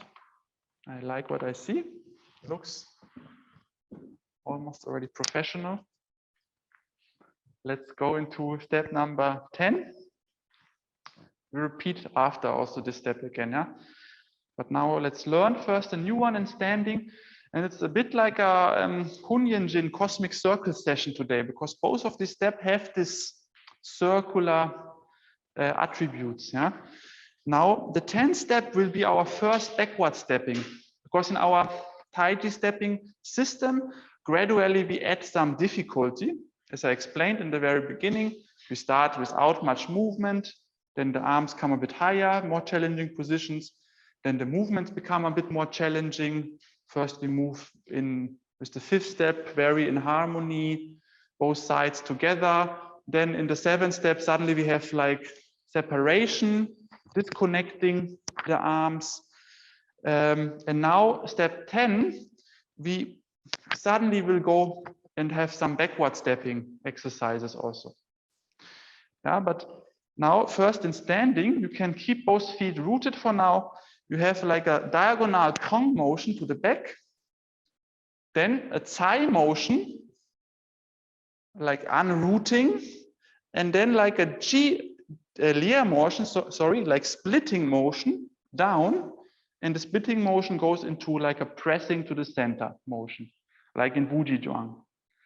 Okay, so from the Wujizhuang position, basically, we go diagonal back into Pong, like before, wrists around, elbows around. Yeah, this to your back. Then the arms go higher, while the rear arm turns up and the front arm turns forward, also like before. We pull over the shoulder, and from here now, my front arm, or the arm that is closer to the chest, turns up, while here I cut with my elbow diagonal to my chest. Now both hands turn down to the floor and press to the center. So it's basically, if you look, it's like a circle, back, forward, down to the center. A diagonal circle back, up, forward, down, back, up, forward, down. A second, yeah. And then, of course, there are details how to hold the hands to make it really this energy that we want. So again, starting from the Wuji, you go with both palms looking down into Pong, diagonal back. Then you go up with the rear hand turning up and the front hand turning forward. Circling to the front, turning now the front hand up and the rear elbow cuts down. From here, both hands turn again down to your center. Pong to the other side. Then rear hand turns up, front hand away. Circle forward. Then turn the front hand up and the rear elbow drops down. And both hands sink to the earth again. I turn with my back so I can follow me with the sides. Turn to the left. Look diagonal back. Pong. Then left hand turns up, right hand away. Circle over the head. Then right hand turns up. Left hand also turns to you with a heavy elbow. And now both palms turn back to the center. To the right, Pong. And here the difficulty is I really turn back, yet my chest and my arms stay round. And right hand up, left hand away, left hand to you, right hand to you. Pull down and both hands back to the earth. Left side, Pong. Then the hands turn up and away. Then the hands turn to you. And then the hands turn back to the floor. Yeah, so we have in this circle motion quite a lot of spiral or twists of our hand. Twist, twist, and twist. They start to the floor, they continue to the floor, then they turn up and away, then they turn to you, and then they start to turn back to the floor.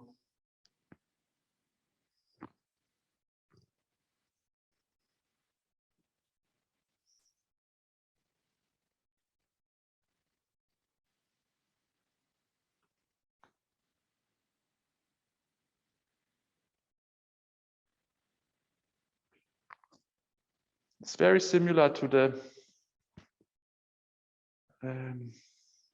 second Hunyan Jin exercise, if you notice.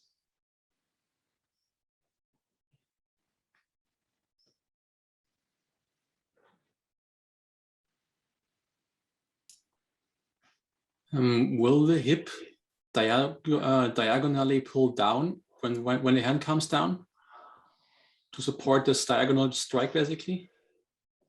Yes, yeah, they pull a bit like here, whoop, to this Okay. side. But then with step work,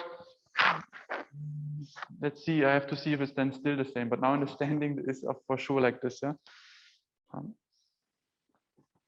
Step work.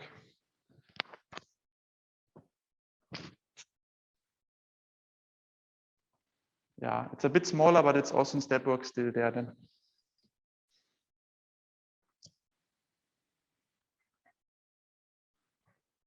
And also here, the hands keep always the same distance, okay? So always like forearm lengths apart, not coming closer, not being more far away. In the Pong, they stay like this. Then in the Tsai, in the Lier means splitting. And also in the An means pressing down.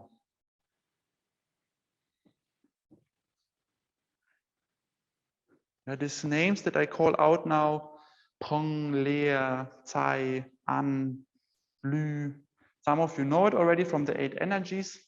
People that don't know it so well, just that you know this, in Taiji we have 8 basic energies that describe basic movements, and all our movements are either one of these energies. And I call them out already, so you get a bit used to it.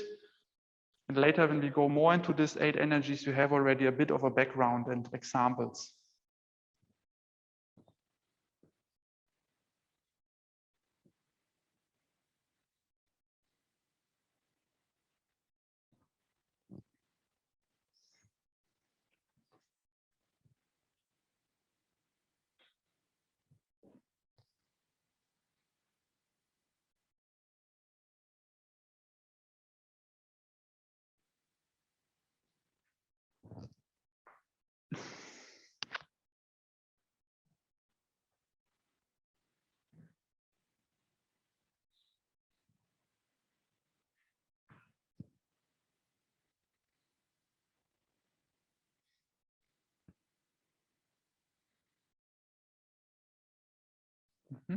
Try to make it a bit more fluent, this change of from here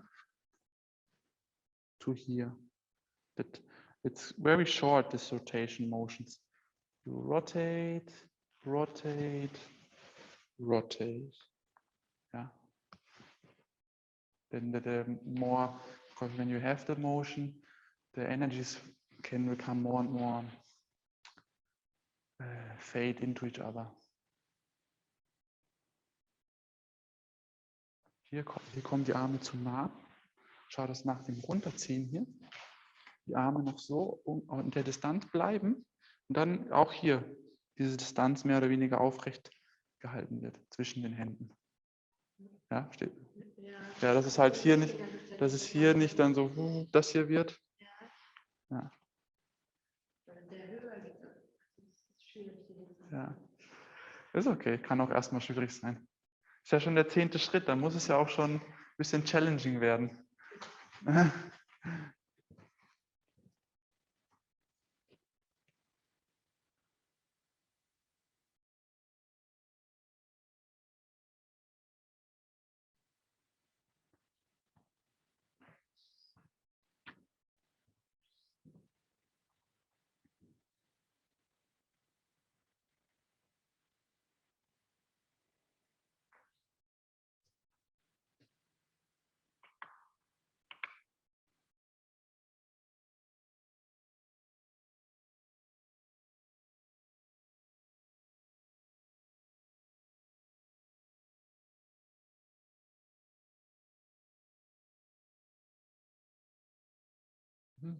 Mark, don't cross the arms when you go down.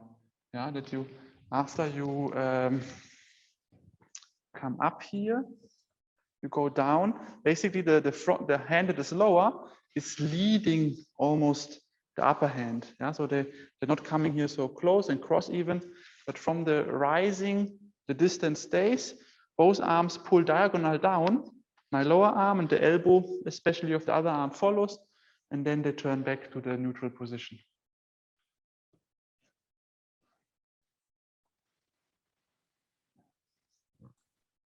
Steve, how much of a body twist do you have at the end when you're pulling down? Body twist when you pull down, a bit. Yeah, you try to twist in the backward motion as much as you can without turning your knees, a bit like in the turtle. Yeah. So this is the first twist we have here. And the second twist, you twist a bit to the opposite side, but not too much, because if you go too much, the way back to the middle is too long. Yeah, so I twist a bit to the opposite side, so my way to the middle is not too far. Okay, thank you. Yeah. Okay, nice. Take a short moment and look. Come on, you come for a moment. 1 second.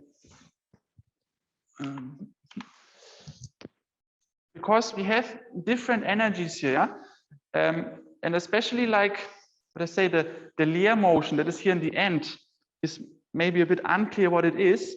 So after I lift the arm, I use my hand, the lower hand, to twist the arm of my partner. Yeah, this hand. The upper arm I use to lock the elbow and pull my partner down. Okay, or even break the elbow. If I do it fast, I can break like this also the elbow. And this is this Lear splitting motion. Okay, that we have here. In the end, we have an unmotion. This and this unmotion. And here, just a short notice. It's not like this step, all the energies is one application, but the step has a few energies that each of them is an application. Okay, so don't see it like now, this is a whole application sequence, this step, but more like you have to see the applications by itself. Yeah, so, but still I can do the Lear motion, and the unmotion's role here is now I control her arm. Yeah, so the energy of is always taking the space of the other and controlling something. And this is this, like after the Lear, this pushing down back to the center with the heavy wrist. Okay, now we do it with step work. The camera here. So also here, the step work is actually it's the same step work like in the Genbu to the front, just to the back. Okay, so what I do is I stand in a Genbu position with the rear heel up. Then I do a step diagonal back with my light foot. Or wait, is it? Yeah, the light foot, yeah. Then I follow with the front foot into the new Genbu. And then I do with the new light foot again diagonal my step back. One, shift, follow. Yeah. Step back, diagonal, shift, and I follow. And now my foot, I can place it like next to the other foot. I don't have to place it behind my foot, but because I go back, you can kind of reverse the Genbu position. So your front foot stays a bit more in the front instead of in the back. The light foot, yeah, the light foot stays in the front a bit. Then I step back, shift, follow. Back, shift, follow. And this back, shift, follow is now important because I like to part the parts of the step into these 3 foot motions. Okay, so we start with our feet light. I turn my back to you. At the left foot light, please. And now you step back with the left foot. You shift the weight and you do the pong. No, sorry. Again, give me another try. You step back, and while you step back, you do the pong motion. 1. Yeah? Then you shift the weight, and while you shift the weight, the arms go over the head, pull to the other side, and go into the Tsai and Lear. And now with this follow step, you go back to your center. So the first step, pong. The weight shift, the arms circle to the front. And the second step, the follow step, arms go to the pelvis again. 1 time from the side. Yeah, so you have 1, 2, 3. 1, pong. 2 is the most difficult, it's the weight shift. And while I weight shift, I have Tsai and Lear. And with the follow step, I turn my hands back to the floor into An. So the first energy, pong, comes with the step back. The second 2, Tsai, Lear with the weight shift. And the follow step brings the An downward pressing energy. Yeah. So 1, and you see, the tricky thing here is I step back, and I'm not keep looking forward, but I step back and already turn my pelvis also a bit to my foot. And then my pelvis is with the weight shift, twisting again to the front. Yeah. Back to this Lear position. And from the leer position, I go down. Pong. Zai and leer. And an. Circle back, circle up and forward, and circle back down. If you want to say it without the energies, but just the arm motion, yeah, it's like this. First step, you go back, weight shift, you go up and forward, and with the follow step, you go back down. So this is maybe the most simple way to explain it. And eyes are always forward, or? The eyes follow the arms, yeah. So if I step, Mhm. if I do the pong back, the eyes go to my arms.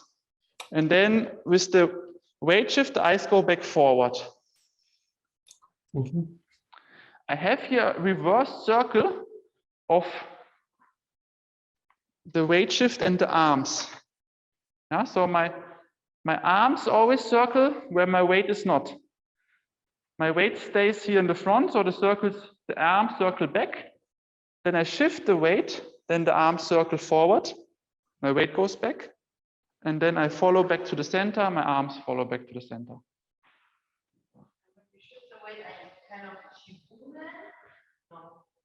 In what moment?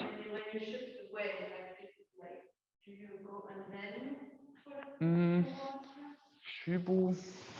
No, keep the foot on the floor. Yeah, and then it's following here. But yeah, but you can in the end like go into kind of a shibu to help yourself with the step. So it's not completely. I understand the question. Yeah.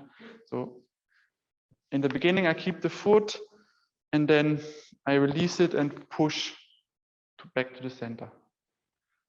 Yeah, this is a good point here. When I want to follow with my front foot, here, you can do it. The more skilled is to do it like with the whole foot as one, yeah, to pull it back. But you can also go to your toes and then push a bit with the toes to help yourself there in the beginning. Both is okay, but have in mind the other version is more skilled. And of course, we want to do the skilled version, right?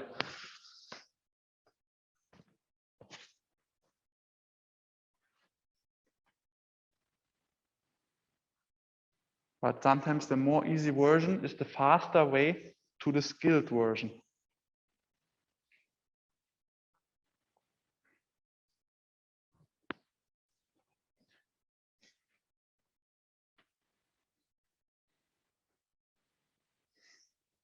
And then the difficulty of this step is to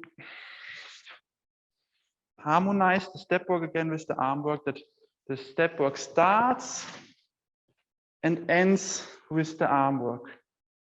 So in the moment my front foot arrives, the arms arrive to the center. And then I want to have all the twists of the arms inside. I want to have the energies inside. Not an easy step.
When the arms rise over the shoulder, keep the elbows relaxed. And the shoulders, sorry, keep the shoulders especially relaxed.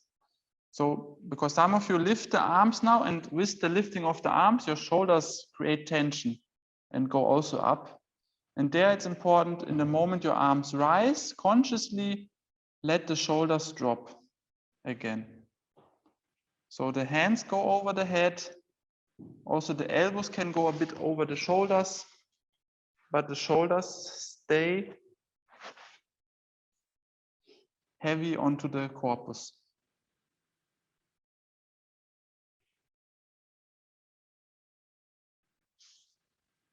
And maybe also a bit more already advanced correction here for people that feel it's okay and easy. Like, because you have here with the step back, you turn the palms to you, yeah, for the layer. And now what happens to many of you is you pull to you, and in the very end the hands turn back down. And this is a bit artificial and not well timed. Yeah, I want to merge everything into each other, that no movement has to come too rapid to the next movement. Yeah, and now because we keep the hands too long to us, we have to do the rotation down, which is quite a long way suddenly in the end. So the way to avoid this or to change this is, okay, I turn my hands to me, but on the way down here already, I release from this again. So in the moment my hands finish their movement and they look to me, here more or less, yeah, still quite high, this is the moment I already start to think about the unmotion again. So the lier, the splitting, and the unmerge more to one motion. And each motion is short, like I don't stay in one rotation of the hands. The moment the hands finish rotating towards me, they start already to rotate back to the downward position.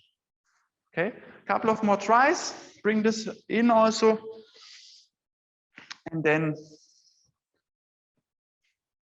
we go to a short repetition session. Are the hands basically, or the turning of the hands is following the turning of my center? Of course. Nice. So after the layer, I turn more or less to the empty foot, and then when I turn back, then I spiral back with the hands. Okay. Yeah.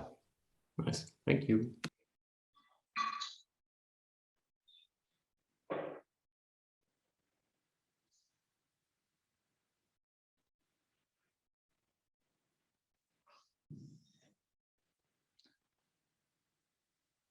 Keep the hands a bit more together, Tamar, in the palm. Yeah, they separate a bit too much.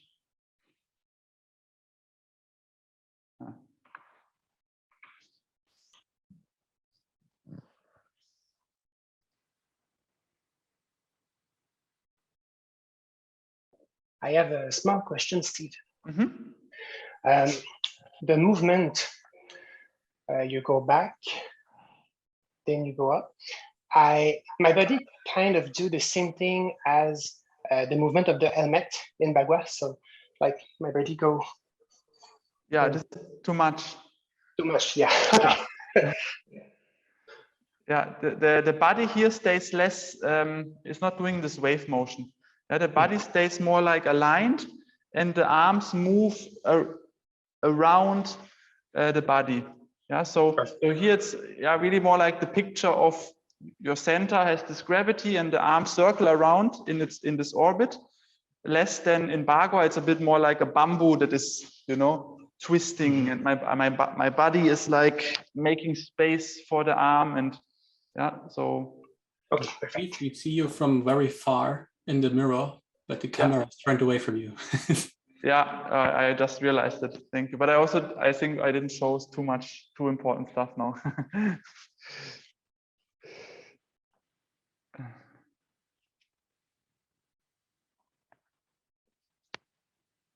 Now, this is the thing that in the basic Taiji steps, we work with this very basic body alignment. that we have also in our standing Qigong. And we don't want to break this too much or to have too emphasized Shenfa body motions as we have them in the animals, for example. Yeah, this is important to understand, and also not to mix, not that you try now to make the basic step work an animal training, Shenfa training, yeah, where the spine is spiraling and moving super diverse, but you want to stay in this and observe, okay, how do I deepen in movement this connection of the spine, this very basic connection of the spine. And when you do this in the basic step work training, it will also influence your diverse spine motion later on in the 5 animals and in other forms like the Xiaoyaozhang or Mianzhang, yeah, or Bagua also. But it's also always good and important to know which training set has which role in our system and not to merge then these things.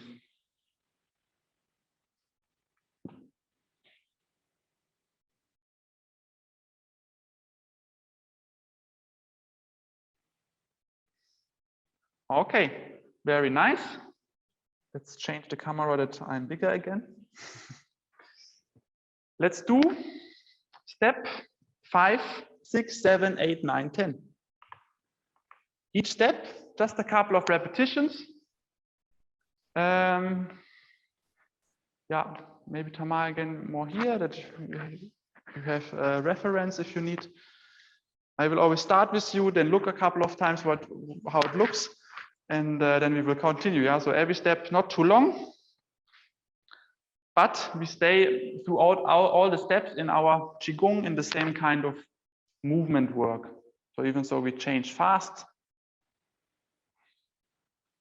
our work is not stressful or filled with unquietness, but stays always in this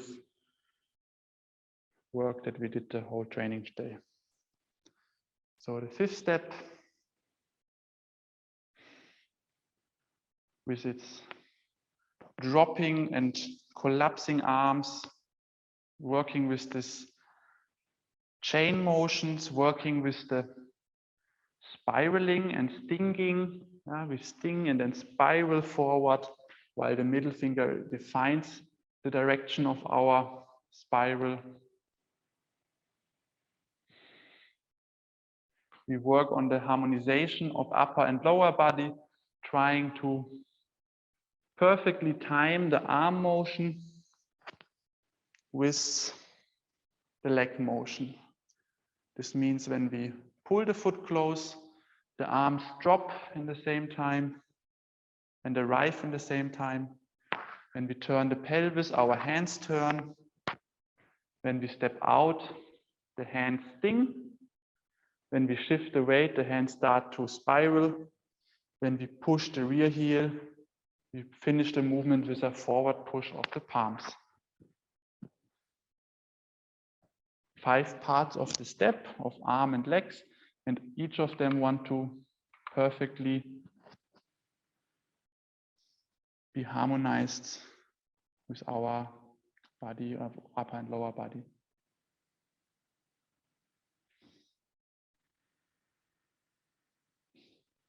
Also here in the end position, the arms go up. Release consciously the shoulders.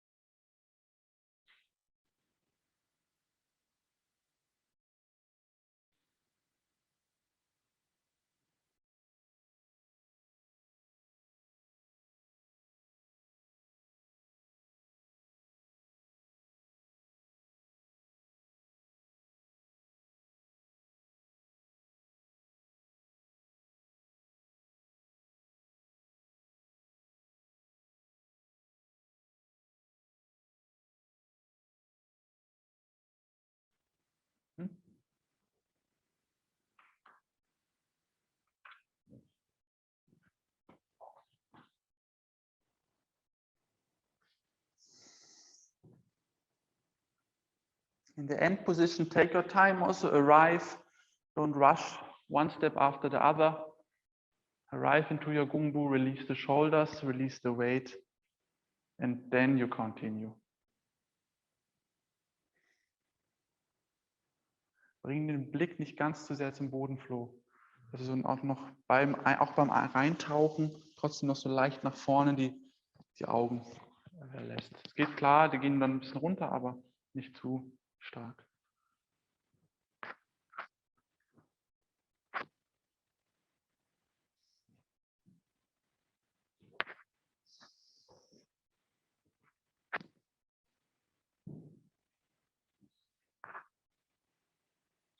Okay, step number 6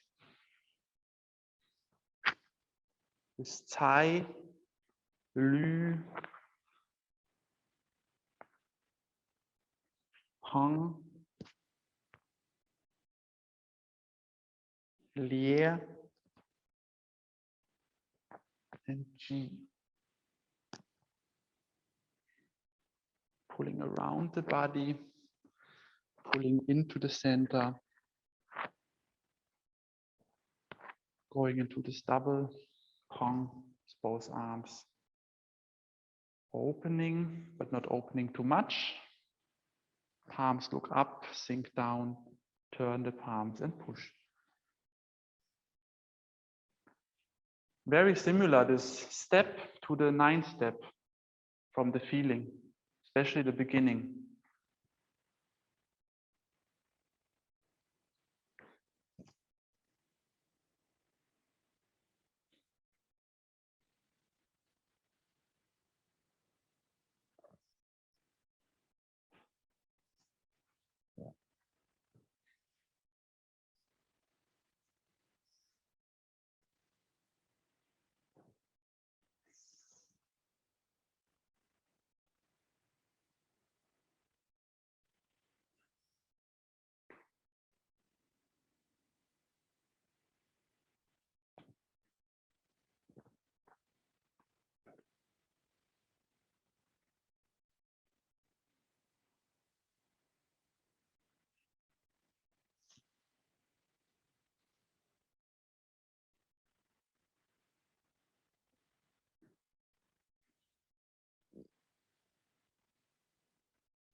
Take here care that the hands never come too close to the face.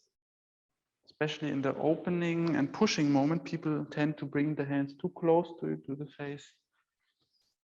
The hands have always a distance to the body.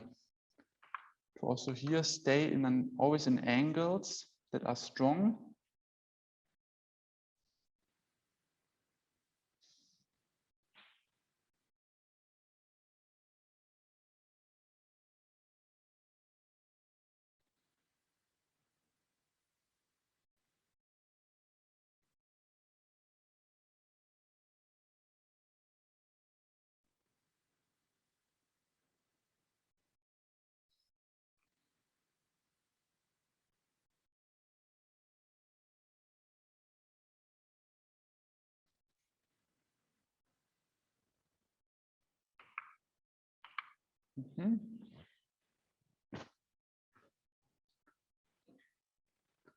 Step number 7, scoop, turn, sting, and push.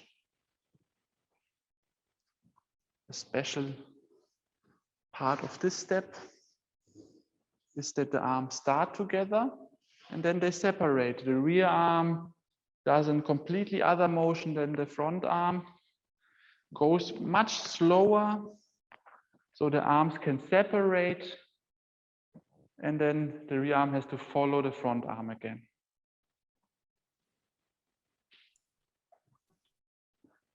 If you have this, that the hands come here together into the push, there's something wrong, yeah? Some correction, we just, was this happening, so everyone take care. It's a very common difficulty, I will call it now. That is a bit difficult, yeah, difficult to really bring in. How flexible is the moment of stepping? Because I feel there's a long time span. where I could do that. The stepping should come in the moment you sting. Yeah, so there's this moment I turn my arm and I turn my pelvis, and this is also the moment I should start to step, and then I finish my step work with the push. Because, okay, I got confused by that because I tried the deepening work we did with the first few steps where we stay in the positions. And in this one, I feel very unstable when I try to maintain the moment of the step and just stop there. Yeah. Yeah, but this, like you want to use here the thing that you want to use the forward motion to use your pelvis basically for the sting. Yeah, and this is why the timing of the first step is here quite important. That I can use my pelvis and step work to support the stinging motion, and then I use my follow step to support the pushing motion, basically. Yeah, so the arms are basically already pulling me in, and then I cannot really wait there, right? Yeah. Okay, then at least the feeling is right.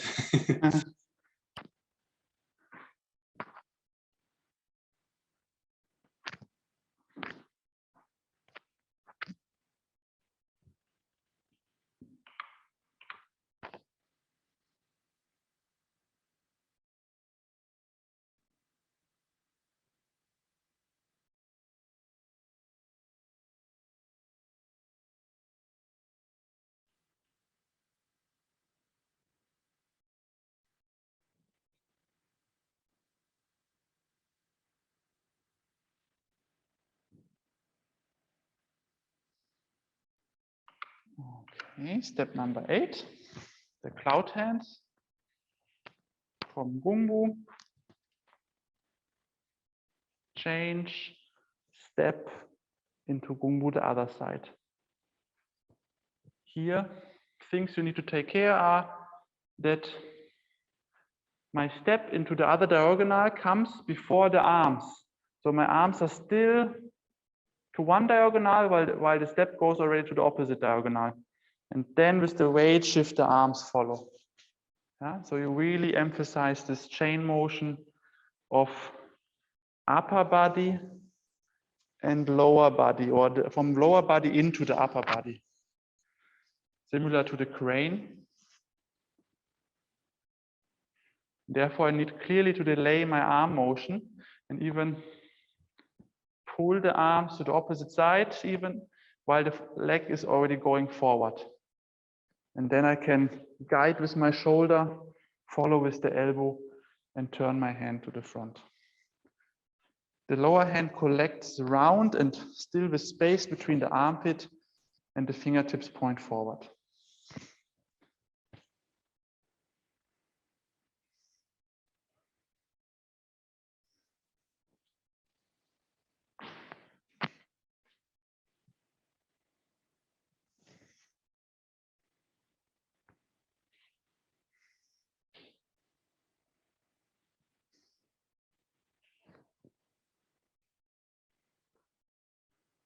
The upper arm is not higher than the shoulder, neither the wrist nor the elbow. Both stay on shoulder level, while the lower arm is a bit over the knee.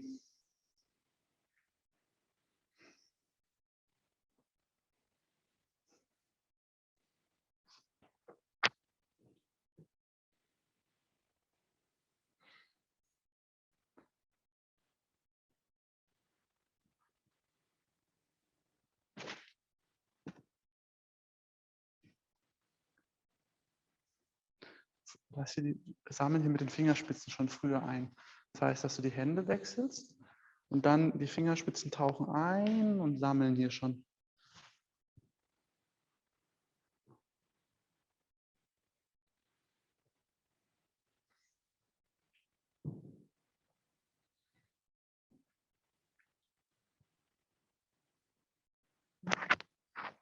Nice. And step number 9. I think I don't have to say much. This we are very in today. Just go a couple of times through it, remember, digest what we did here today.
Ja, und öffne den Arm nicht ganz so stark. Mehr gebeugt lassen den Ellenbogen.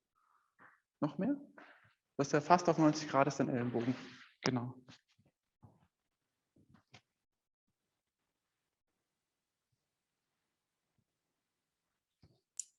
One detail, the thumb inside the fingers or just a regular fist? Just a regular fist, yeah. Okay. For changes. Even if I go to running, I do know this thumb inside my finger. Taiji position. Very interesting what kind of habits you create.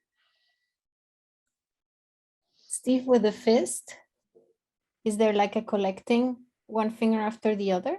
Yeah, you start with the small finger as you did it. Yeah, like small finger start to collect, and then the rest of the palm is following.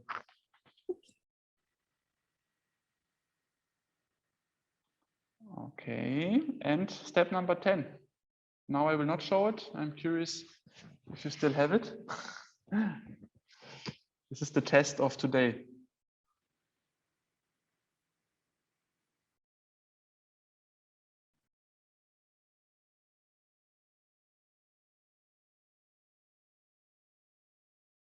And don't worry, you will not fail if you forgot it. You will fail if you get nervous. No, but everyone is doing it good. Nice.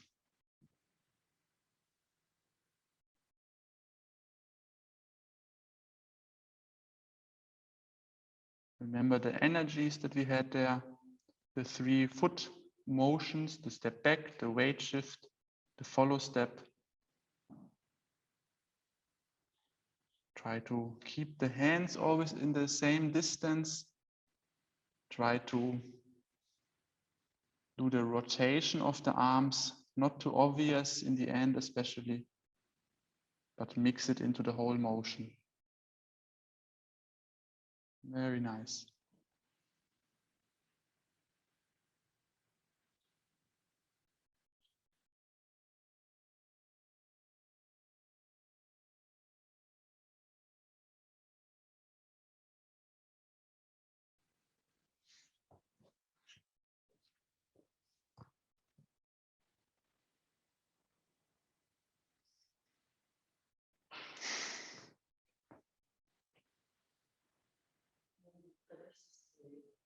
Yeah, more like this, not too much this, yeah.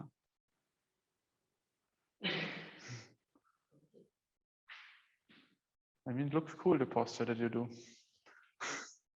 like a style. Okay, then come to standing. Release the legs, release the spine, and close 3 times.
Massage your knees for a moment.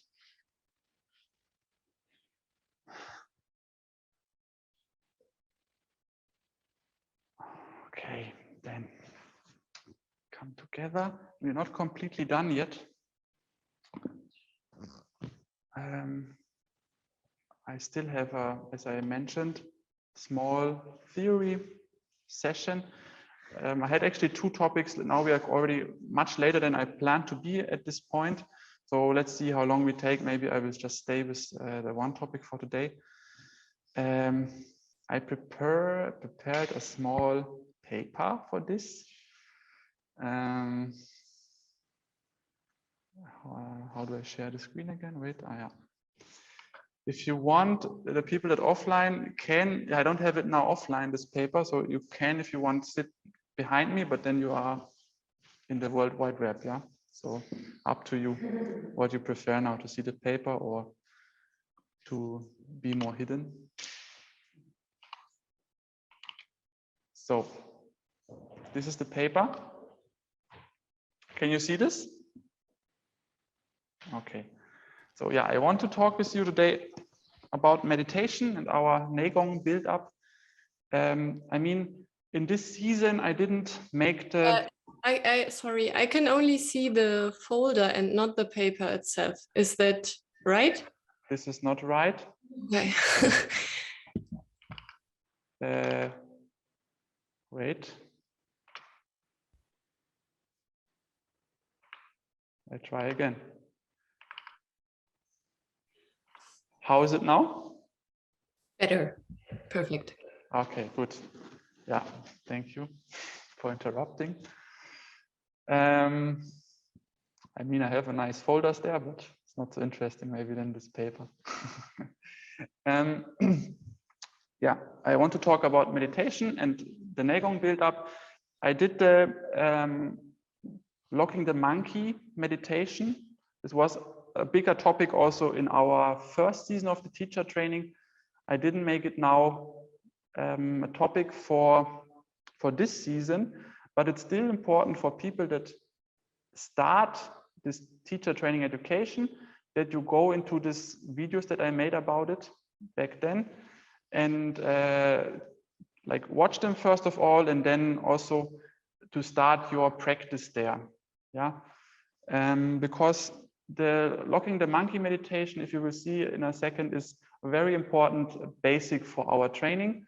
And like, of course, not everyone is now here in this course to become in the next future teacher, but from people that really aim for that, it should be part of your practice. Yeah, of course, many of us have also other meditation background, but there's for me a bit the problem then, like if this thing really works together with everything we do, yeah, with the standing Qigong, with the walking Qigong, with later the Neigong techniques. And only if I know you do this kind of build up of training that I offer here, I can also support you on this way and tell you if something is not working, maybe why, you know, or if you do another kind of meditation, I don't know, Vipassana, which I also really appreciate and stuff, and I think it's very valuable. It's just not that I then have like, if something is not working out in the end, in the later levels, I cannot tell you why or what you should change. Yeah. Also not 100% certain that I can do that when with this way, but at least I know the steps I went this way, you know, and can support you there. This is why for people that want to become really teacher, I think this is a must. Yeah, this 20 minutes walking the monkey a day should be part of your daily routine after a certain point. And you will see now the way, because the way is not like you do this couple of days and then it's over and you can do a cross on this meditation. But with meditation, it's a long way. It's a way that in which you should release yourself a bit from this constant search for like, do I improve? Did I make progress? Where am I? Yeah.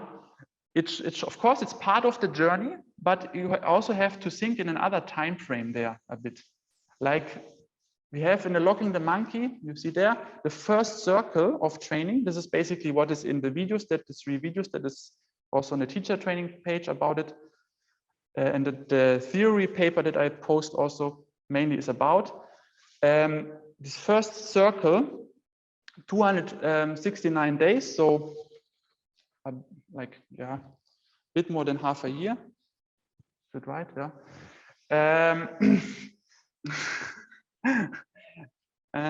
This is the first circle and just the opening period. If you do this whole thing, you just entered into this meditation. You have a base. You can basically say, now I have the tool to work with that. But it's not ending there. Yeah, it's just starting there. And the Locking the Monkey, the way I teach it, the way I practice it, is later also a meditation that is accompanying you the whole time. Maybe not as main focus, maybe not as the only technique, but always a thing to refine your work with again. And it's also, in my opinion, like a technique that can later transform into like higher levels meditation technique. In the beginning, it's really like a basic technique, but it can also lead you to really this, what we call emptiness and enlightenment, yeah, this kind of stages, in my opinion. So I think the Locking the Monkey is very underrated, first of all. But also, nevertheless, without now this in mind, without wanting to be enlightened or blah, blah, blah, the point is, like, it is something you need to invest another amount of time if you want to take something out of it, like long term. Of course, you do one session, it already can be a nice benefit for your daily life. You feel that also if you're a bit like sensitive and observative in your life, but it's not like you have like every 3 months big steps in this and suddenly something changed. Yeah. So the first circle of the Locking the Monkey is 269 days. Then comes now, for some people I hold a bit different, the deepening phase, but usually the basic is 200 days of deepening. Yeah. And in the deepening phase, there are different ways so far that you can go into the deepening. Sometimes it's more about counting more, sometimes it's more about counting more about quality. Also this I change sometimes from student to student a bit. But let's say the basic is for 200 days, I count to 200. Yeah. And then comes the third phase, Wu Wei phase, where I still work with the Locking the Monkey, but observe also how I go with the Locking the Monkey into more Wu Wei. This means I count, but I also don't count. And I go more with this counting into the intention of emptiness. Yeah. So this basic monkey basically is about building up a deep foundation for meditation and like a base for all the techniques that we do after, that bring us first of all focus. This is very obvious. Through the counting and this daily work, I build up a focus. I can do a thing. I can observe this counting. Yeah, I can stay with one exercise for 20 minutes, later for 40 minutes, then also for 1 hour. With my mind, and I'm not losing all the time, like I'm drifting away into my endless thoughts and yeah, cutting the inner work. So focus is a very important part, but also calmness, like because you get confronted with these challenges of how long is it still, or today I don't have time, you know, you get into this problems of being challenged with your calmness, and then to say, no, now I have this time, maybe 20 minutes, maybe 40 minutes. And in this time, there's nothing to change. I'm just staying with it and enjoy every number. Yeah. And I don't need to debate 50 or now it's still like 50, you know, and so on. You know, if you do this, you know this already. Then also the observation part is a very important base for all our meditation. I need to learn to observe. In the beginning, we count. Yeah, we have to force us to count. Then suddenly you observe, wow, I can count and I can think at the same time. Your observation already start to grow. Yeah, then you start to observe, I can count, see my thoughts, and look at my breath. And I can observe, I change my breath. I can observe, this time I let it more go. Yeah, so your whole inner observation world is building up and is getting more layers. You get more comfortable in this observation and also a bit better in understanding when you are more observing and when you're less. Because usually people don't know what means, like not people, we don't know what means observing. We think we can observe, but we are so much doing that in this all this doing, we have no chance to observe. So we need, first of all, through the focus, through the calmness, to come to the understanding that we are not so much observing, and through that start our way to learn to observe actually more. And with this, we can come to what we call natural breath, yeah? That we start to observe, we can observe our breath, we can observe the counting, and in this suddenly it becomes more and more clear, the more you dive into this meditation, wow, my breath is so unnatural. I'm doing so much. In the moment I look at my breath, I have almost no chance to not change it. And this is the thing, in the beginning you think you're not changing it.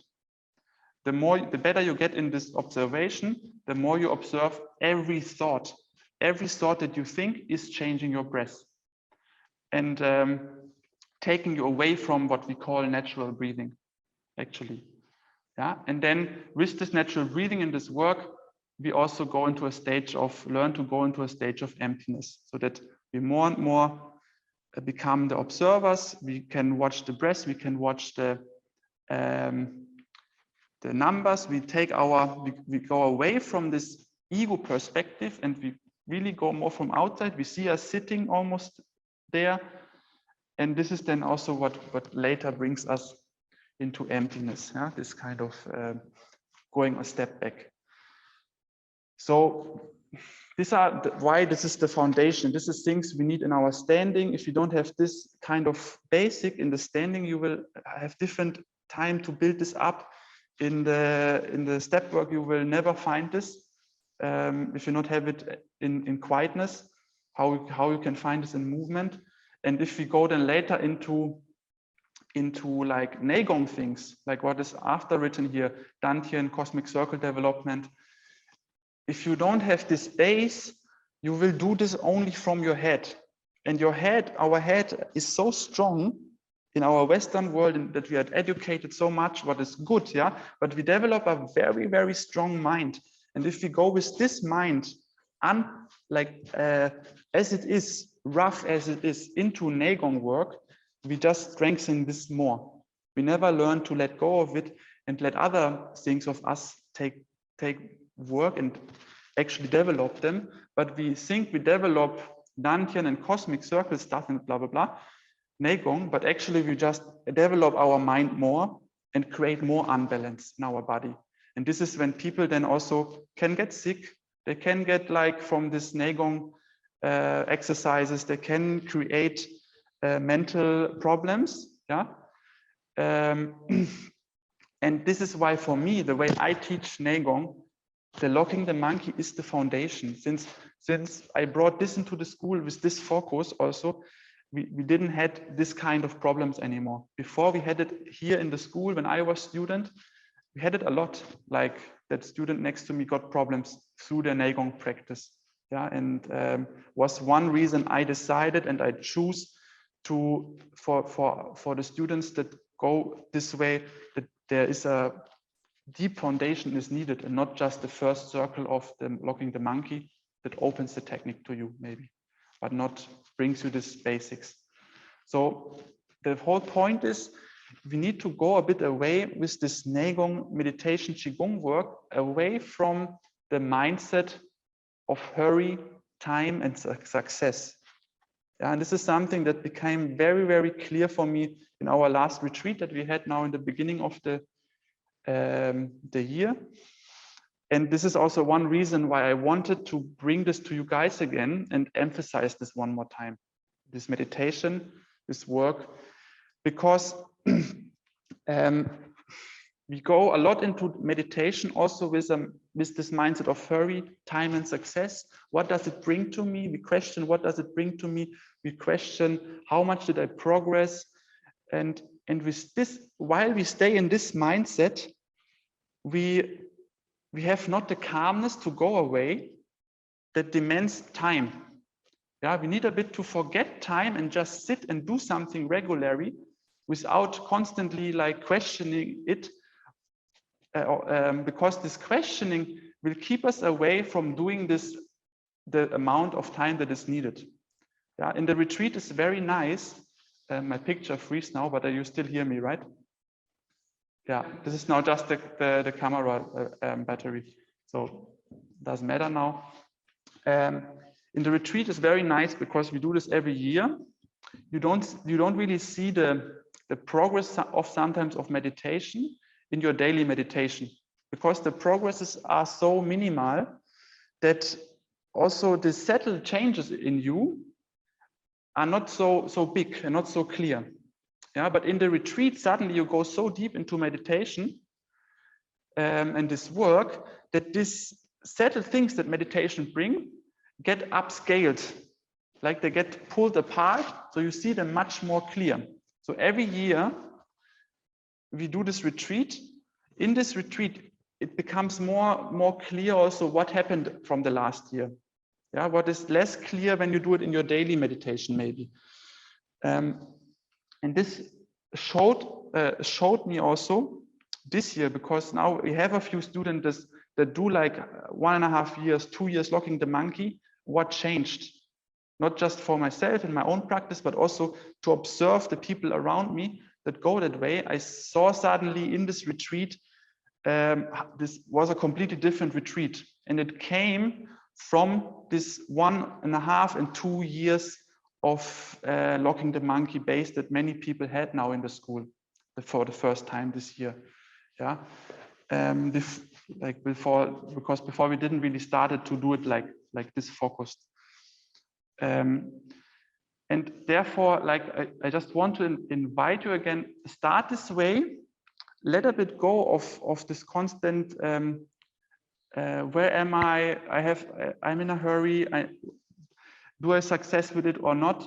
But just go the way. Yeah, just go the way and in a calm way. And after 1.5 years, after 3 years, you can like question one more time and check. Yeah, and there you will see things really change if you do something like this. And this is the thing with the locking the monkey. The first 3 years is also just the base. And with this base, you can then also finally go to other work like the Dantian and Cosmic Circle development, which comes after.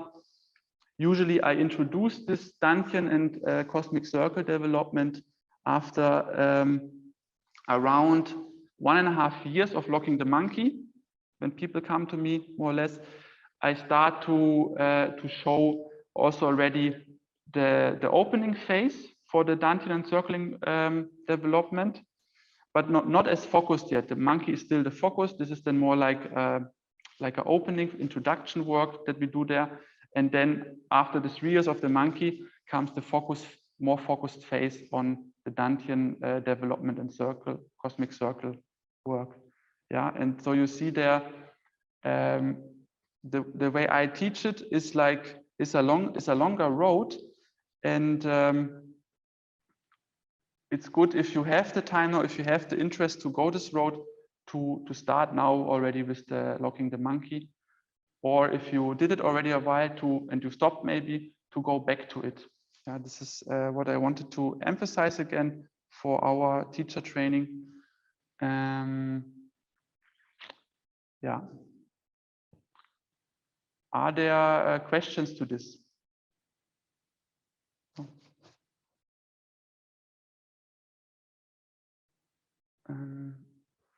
The second thing that I want to say also about the individual training, that is also fit now a bit to this, is that like the individual training that we do is one of the most important part of this training and education. this is why I also, it maybe sometimes sounds a bit like I want to make pressure and I offer you this kind of 1 hour program for your regular training. But I also want to say again, like, don't be scared also to do less. Yeah? Don't be scared to, if you have 15 minutes time a day, to do 15 minutes. Yeah, I think the most important part of what we do is that it becomes like a regular, maybe even daily part of our life, because then it can, like I explained with the Locking the Monkey, then it can over a period of time start to carry fruits. So it doesn't make sense too much to go like to sprint here in our way, but to go with time into it, and also with the mindset maybe of yeah, that it brings me something positive and good for my daily life and some benefits for my daily life. So maybe you have a very stressful job, or you have a hard period, you know, and then you don't have time for 1 hour of training. And then I know this from myself, if I don't train like this amount, what I think is good, then I don't train at all because I don't have the motivation for it suddenly. Yeah. But I think this is a totally wrong approach, because then our training becomes something like an extra stress on the stress we have already in our daily life. And it should actually be the opposite. It should be the tool for us to bring more lightness and bring balance to our everyday life. And if you have a stressful day and you have like maybe just 20 minutes time sitting down for Locking the Monkey, it will bring you a lot of calmness, a lot of quietness to your day. Or maybe you have just time for 10 minutes doing the steps back and forward. It can be a super nice tool for you to handle also your life in a more relaxed and happy way.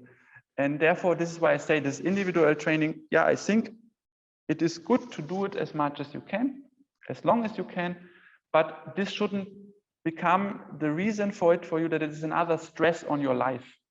But I want to ask you to observe and maybe to see how you can bring it into your life as something like you are very happy to have, you know, a tool that you're like, wow, cool. Now I have this tool to bring something back to myself that relaxes me from my duties, from my responsibility, from everything that I carry on my shoulders. And sometimes it's just you are in the kitchen, you cook the water, and you stand in Bao Yin Shoyi, you breathe 3-4 times, and this is it for the day. Yeah, and yeah, I think this I want to emphasize one more time also today, because I realized in my motivation to make all of you as good as possible and to support you as much as possible on your way, sometimes it can feel like pressure and a must, this individual training also. And like for people that have the time, of course, do as much as you can. But if you have sometimes less time, take the things to your life from there that bring you something valuable. And I think with this mindset also, you will suddenly maybe train more than you thought you can train in the beginning when it was something stressful. Okay, with this word to the Saturday, we will finish.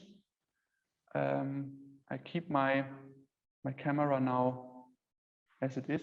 You have questions for today in general?